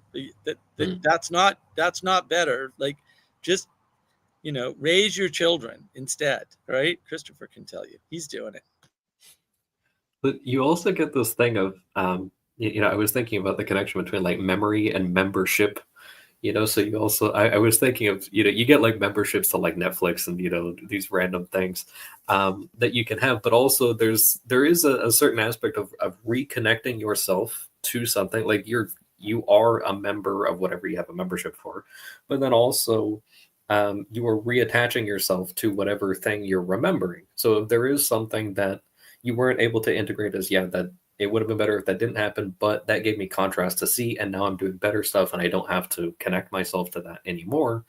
Versus, you have that whole thing of like, you can sin in thought just by dwelling on a particular memory, depending on what the content of that is. And just thinking of that, where it's like, it's almost like you can have, especially if it's something that's particularly grave that was in the past, where it's like, well, you can just leave that behind. But if you're treating it like a Netflix subscription in your head, just like coming back to this thing and just watching the same movie over and over again, that isn't good for you, then it winds up just kind of having a hold on you instead of you, like subduing it properly. yeah, we kind of touched on this earlier, and good stuff. And there's something else that has a hold too, right? The thing that turns you towards remembering, right? Which might not actually be the memory, right? Like it might actually be something that's present in the moment. So yeah, so I want to go to the stages of the conception, I guess. Um, so the first thing I noticed, and I found pretty profound, is like that maybe the right way to think about menstruation is purification of the body. So the body cleanses itself from the old egg and makes way for the new egg. Uh, so it's like a a revolution of the cycle. And uh, if we look from that context to what they're talking about, right? Like it's a taboo to have sex during that revolution, right? So basically, it says, um, or the way that I interpret it is, right, like when purification is occurring, you shouldn't sew, right? Because you're going to interfere with the purification, right? And then you're going to get either like residue or like whatever, and and um, and so there's never going to be fertile soil because it's being fertilized or something. I think there was some sort of connection with that uh, Ham's son Canaan was conceived while they were on the ark or something like that. Just to that point of like kind of not allowing the purification process to stop before going back, switching modes into building again. That you got all this death and destruction and everything like that around. There was some tradition that it was like not necessarily a causal relationship, but it's just like some pattern that kind of played out with Canaan was cursed, but then also is like the father's tendency to kind of do things that had an effect on that particular son. The children that are born during war or something, right? Like they also have things Yeah, like that. I mean, I don't want to use revolutionary. I want to use, I think, revivification, because I think that's a better way to think about it, right? So the cultivation of fertility is being revivified, right? Like that revivification is part of the cultivation of the woman to receive the seed effectively, right? That will then bear the child. And yeah, I mean, look, you can't do two things at once. So like while you're revivifying things, you can't also celebrate them. They're not there yet to celebrate, and celebration would interfere with the work of revivification. And so, that it's not revolutionary. Nothing's changing. I mean, it's just standard maintenance at that point. And maintenance is hard work and it's painful. And that's what everyone whines about. But also it's formative and it forms you, in stability.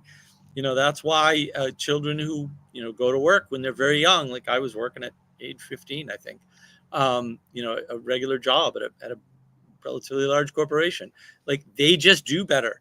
Why do they do better? Because they have better formed foundations. They understand how to go to a place, do some work, right? The same work every day. I was moving boxes. Like, talk about boring. I loved it. I didn't see it as boring at the time. I wouldn't see it as boring today. But some people do, right? But that formation of stability is the way that you understand revivification. Because effectively, what happened was, I wasn't, I didn't get big or anything, but I was strong as a bull. Like I was hauling boxes 5 days a week for, between 2 and later on, 6 hours a day, at least. Yeah, I mean, your body gets toned, you build stuff up. When you're in there in a truck unloading it or sorting it on the sort aisle or whatever, like that is hard work, man. Like you're sweating usually, you're moving your body, right? You're participating very physically for a very long time. There's breaks, but like it's nonstop, right? And so you get your little, I think there were 10-minute breaks. You get 2 of those. And then I had some time between shifts when I did double shifts, because I did double shifts a lot. But like, man, it's absolute brutality. Like it is not an easy thing. And then you can live the rest of your life. Like then you can go home, now that you're done with your shift, and you can entertain yourself. Watch Blake Seven, the best science fiction series of all time, which is what I was doing back then. Or you can set up for a party. You can be hospitable and host some guests. That would be productive. I've never done that, but Gustav's is a better man than I'm. So there you go. There's all kinds of things you can do or you can come home to your family, right? And share the fruits of your labor with them. And the thing is, being strong by, shifting boxes around all day allows you to do things that you can't do unless you do that. And so if you just see this as, revolution, it's not revolutionary to go through the cycle of renewal, right? That's just what you should be doing. And again, men have to do it in a different way than women, will say. And it is hard. And so the fact that it's hard for them shouldn't be a super surprise, right? It's hard for everybody, but it's also necessary, because otherwise you're not standing still. There's no state of standing still, right? You're degrading. Your entropy is real. You're setting yourself back. You have to work to stand still, and you have to work harder to get better. And it's a hard message to tell people. They don't want to hear it. So I want to add something, because under the umbrella of revivification and maintenance, I want to just add a modifier to the purification and just add that as purgation, because purgation is a type of purification, but it implies movement. So purgation is like to drive out, it's to purify by driving out or performance. And so it's like, it is a very intense participation in purification. Yeah. One thing I think everyone seems to have missed is that this sexual taboo, right, for the menstruation thing, it's the same as, let's say, the forbidden fruit, right? It's like you're having the fruit even though it's forbidden to you, and you're like, the whole forbidden knowledge kind of also, it's not going to be fruitful, and also it kind of maps onto the Garden of Eden, right? Because it's like it's the woman that convinces the man, but the man still grows. Like the man has to maintain the boundary in the end.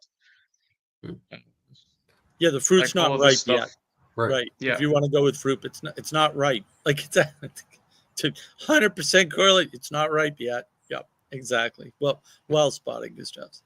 And there's consequences to this, like taking something before it's time. Like if I'm doing a cookout or something like that, and I have raw chicken, and somebody just comes in and swipes a piece of raw chicken and eats it in front of me, like, one, I'll be extremely offended that they did that, but then also my offense and whatever I do to them will have nothing compared to what their body's going to react like after them doing that. And also, there's no chicken left, right? So you gotta be careful.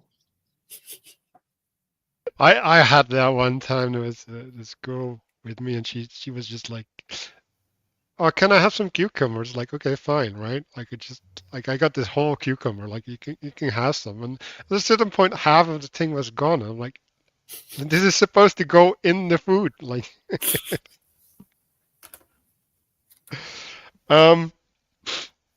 So it's talking about 4 phases. I don't know where exactly. I should have noticed this, but here. Let me see. Right here. So it's talking about the unborn offspring, aborted offspring, deformed offspring, and rebellious offspring. Right. So there's and so I connected that to the contact, the communion, and then you get an expression, and then you get an inheritance, right? So they're all, I guess, parental relationships that need to be fulfilled, and so I'll go back a little bit. So these sexual stages and the deformities or the perversions of that are basically malformations, but also like malbonding or something, right? Like it's a misestablishing of the bonds.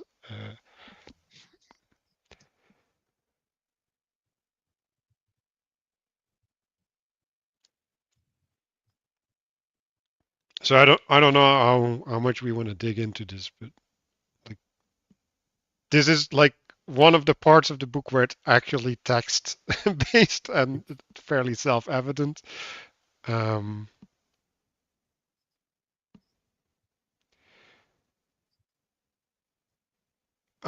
so yeah, this is two poles of women in biblical cosmology.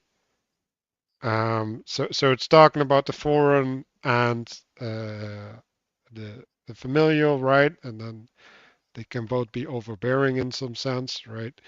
And then, well, like we gotta have those aspects integrated in the perfect woman, right? But I think a different way to look at it is like each area, right, or role has a healthy manifestation. Like I think that's also important to realize, right? So like the relationship is not necessarily bad, right? Like there's a way in which it can contribute to the good.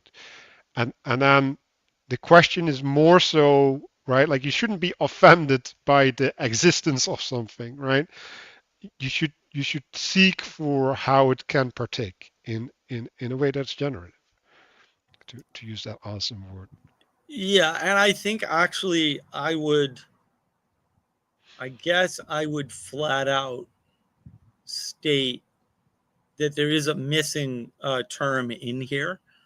And I agree, Emmanuel. I mean, I think we can just wrap this chapter up right now, because on the last page, that last diagram, one of the things that it's showing you, and what's been shown throughout, to be fair, right? This isn't every chapter has this concept, we'll say, is what I will call proper integration.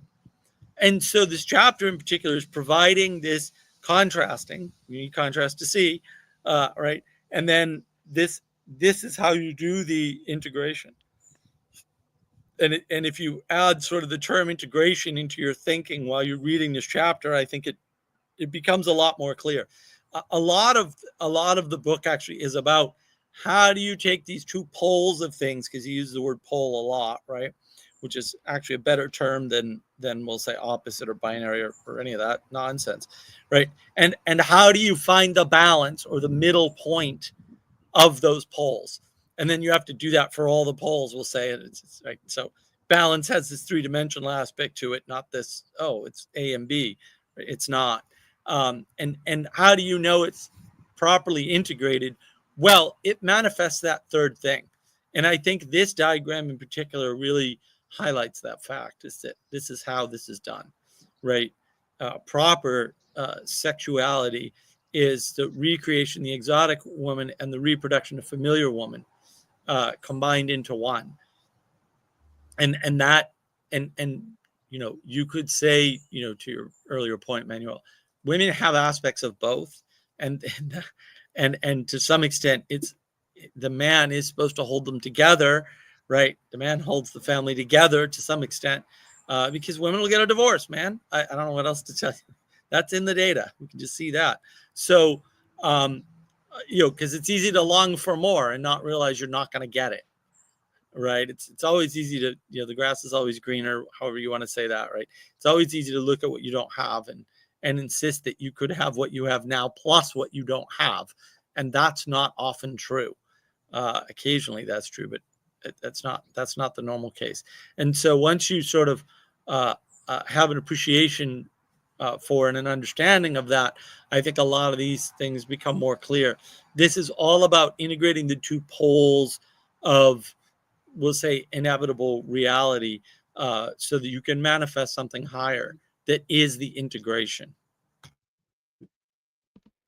Yeah, so it says recreation, right? And like the word that came up to me on the other side would be a continuation, right? So there's something that continues, right? The lineage continues, right? We need to uphold the things that gave us our identity, but we also need to adjust to the needs of our time, right? Like we need to relate to the things that are around us, and holding on too tight is incapable of sustaining life over time, right? Because that's what the dogmatistic creepies have, right? And they just go extinct because it's maladaptive, right? And also like there's times where you should go one way or the other way because like it that's the proper response to what's going on around you, right? So that's also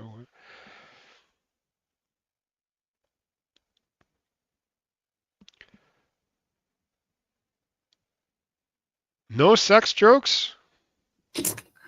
I think there's one thing. It's not going to be a joke, but I'm going to make a just a suggestion for homework for the folks at home.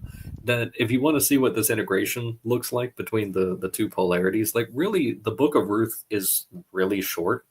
I highly recommend it because it really exemplifies this woman that, I mean, spoilers, she she marries a man and then he dies, and then she gets adopted by the man's mother, and then but she was a foreign woman herself, and then she comes to serve God and then winds up meeting a man who was local in the area where the adopted mother is, and then she winds up marrying this man that is very capable. I think he's a landowner or something like that. And then she essentially carries on the spiritual lineage of the family she was adopted into. And I think that actually eventually leads into like the House of David. So it's like there's some really interesting stuff if you take a look at that. It's probably like 4 pages or something like that. So highly recommend. And there's also something that's the inverse of that with Moses being put in the river, right? And then raised by the daughter of the Pharaoh. Mm. So there's a lot of things about mothers raising not their own children, and then they become great people. So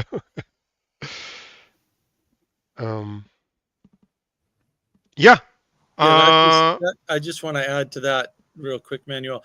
That sort of points to the fact that integration can be had even from the foreigner, right? And that nurturing is the role of the woman, and that the nurturing does not always go the way you expect, right?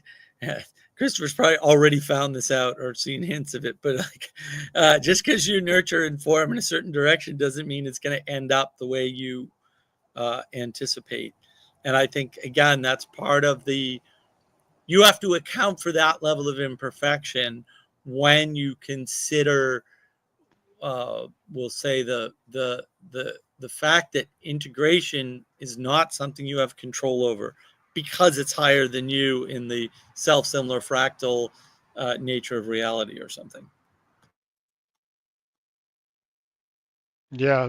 Like I'm thinking about how Jesus, right? Like he gets kicked out, and so there's something with the child, the place of the child, right? Like Moses has a revolution against the Pharaoh, right? There's also what's his name? Is it Joseph, right? That goes to Egypt, right? Mm. And then basically he plants the seeds for the revolution 400 years later, right? Like there's all of these things where he gets raised up, right, by the authority of the land, right? And then it it doesn't bear out the way that authority intended it to bear out. Or Um, even like Babylon, where you get the whole yeah. thing where God says like, yeah, you're going to be basically enslaved here for like 400 years, but don't worry about it. Like don't rebel. Like this place is not going to last super long anyway. Just sit tight, for 400 years. Like it'll be fine. And then you look at Daniel and he's in the government, right? And it's like, and things still are very kind of hairy for them. But at the same time, like, by the time that you get to that point where they're so integrated, like even kind of getting the image of like Mark's English Ivy, just kind of getting into the bricks, that it's just like, well, you start kind of overgrowing in there just a little bit. And at that point, it's like, well, they were already near the end of the Babylon story at that point, Yeah, and it's interesting that you can look at both sides of that story, right? So you can say, well, okay, Israel, yay, or whatever, right? But you can also look at the perspective of Babylon and it's like, wait, what? Like I got slowly poisoned to death. but they did it to themselves. Like that was the thing. Well, Yeah. Yeah. Integration. I don't know why there's green bananas in the comments. It was about ripe fruit. Was that the sexual joke? Okay, we've done the mandatory joke. Let's see the integration. Right. So I'm going to be selfish here, right? And like I think the tilting of the triangle, right? Um, and what allows that for us in the way that we look at things, right? Like if we look at what is it, reproduction through a top-down thing, right? Or as a continuation of a lineage, right? Which would be a line with, I guess, things that weave around it, right? Sometimes the first son, sometimes the second son, right? Like things like that. Uh, and sometimes the daughter even, and you get a weird dynamic there. Um, is that helpful? So what are we looking for? Like I Well, get like the the image. the two perspectives, right, and what they allow you to do, or so, like there's two lenses on looking at the reproduction, right? Hmm. And well, or you can can have a different suggestion, but I thought this was well, we'll see what happens. Let the spirit guide. Well, just how about just thinking about integration as such, and if that turning of the triangle image helps, that's great. But just the integration of these two poles into one higher thing, I think is important. Then you're not. That's how you break the poles, right? You go up. Um, I think that would be the best way. And then if the triangle thing helps, that's fine. It makes it a little bit easier, I think.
Well, let's share the bountiful fruits from the side of the road.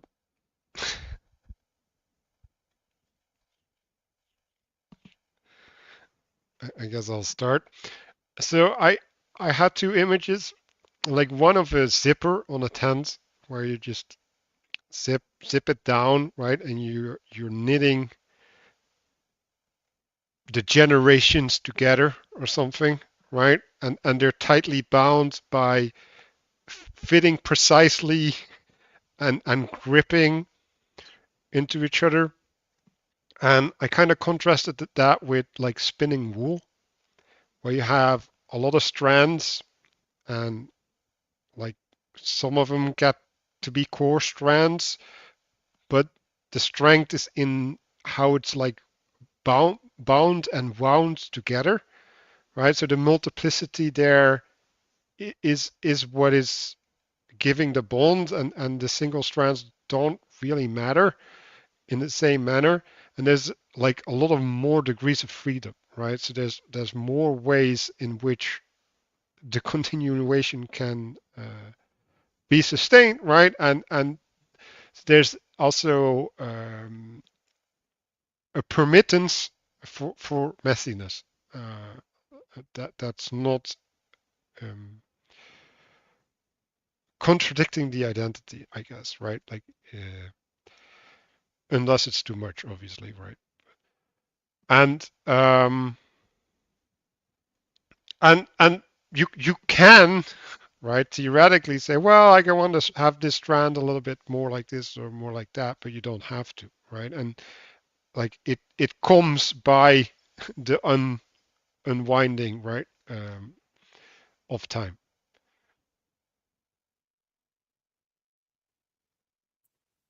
So what was kind of coming to mind for me, because I was thinking a lot about this, and I actually did like the image there of you've got kind of a semi-linear sort of a diagram that I was imagining, almost like a vine that has like a bunch of berries or something like that on it. But then I was getting kind of the image that St. Paul talks about of like grafting branches back on, either grafting branches onto a tree that are not from that tree, or branches that have fallen off and then regrafting them back onto the tree.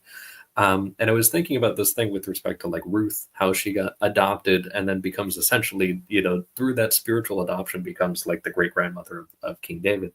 Um, but you have this thing of, you've got like spiritual fatherhood. So we refer also to like the founding fathers of the United States and these sorts of things, or I refer to like the church fathers and stuff.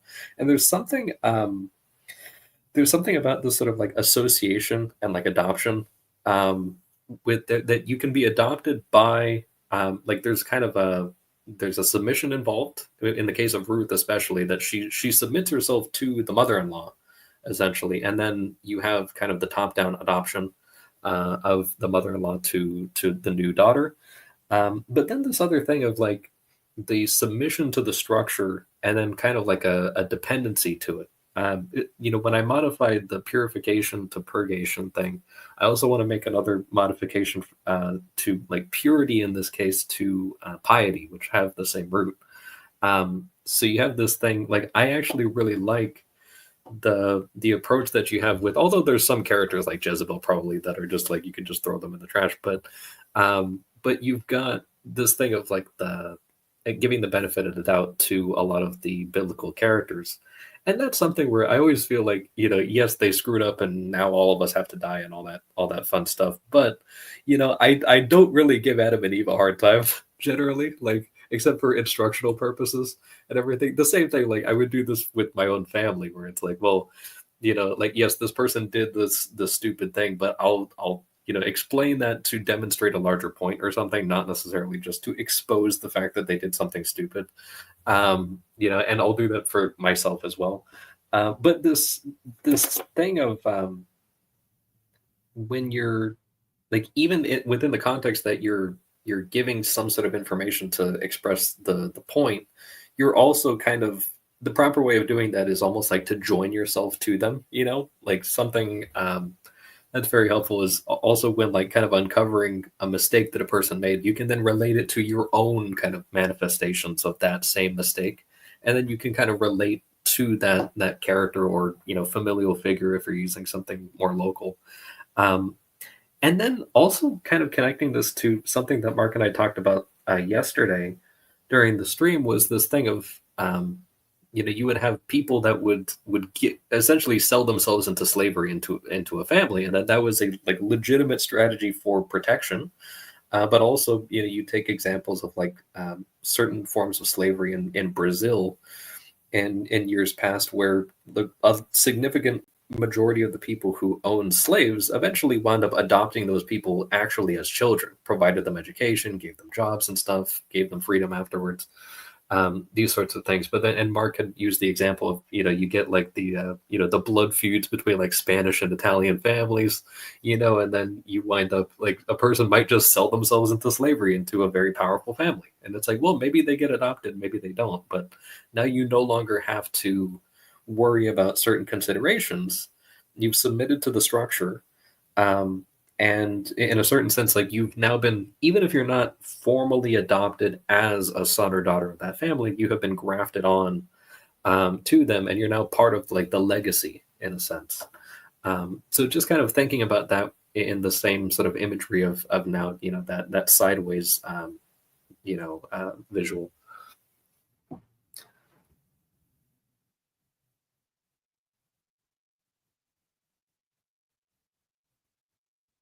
Yeah, the when you have wine ranks, right?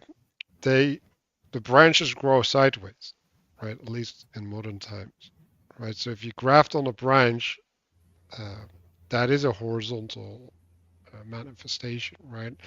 And then they get pruned heavily, right? Because they only want to have like really specific places to bear fruit, so that all the resources can go there, right? So that you can get like really juicy grapes for the wine.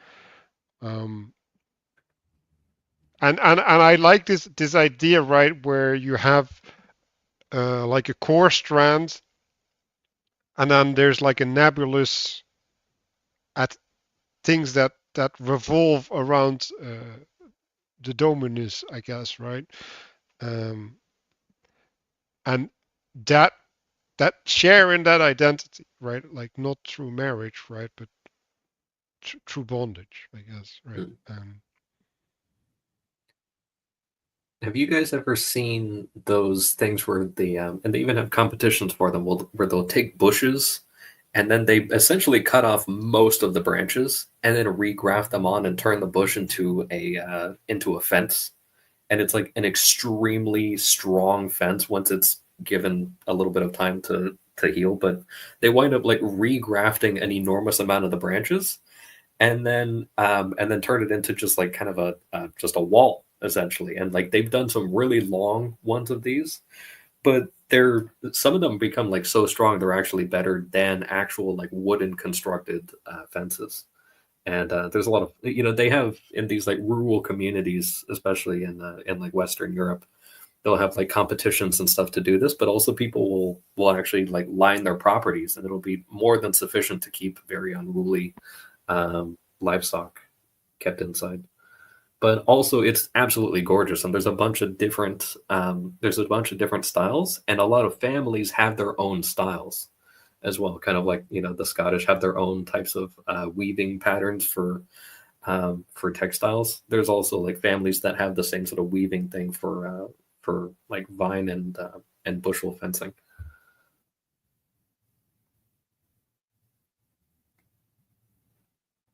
Okay.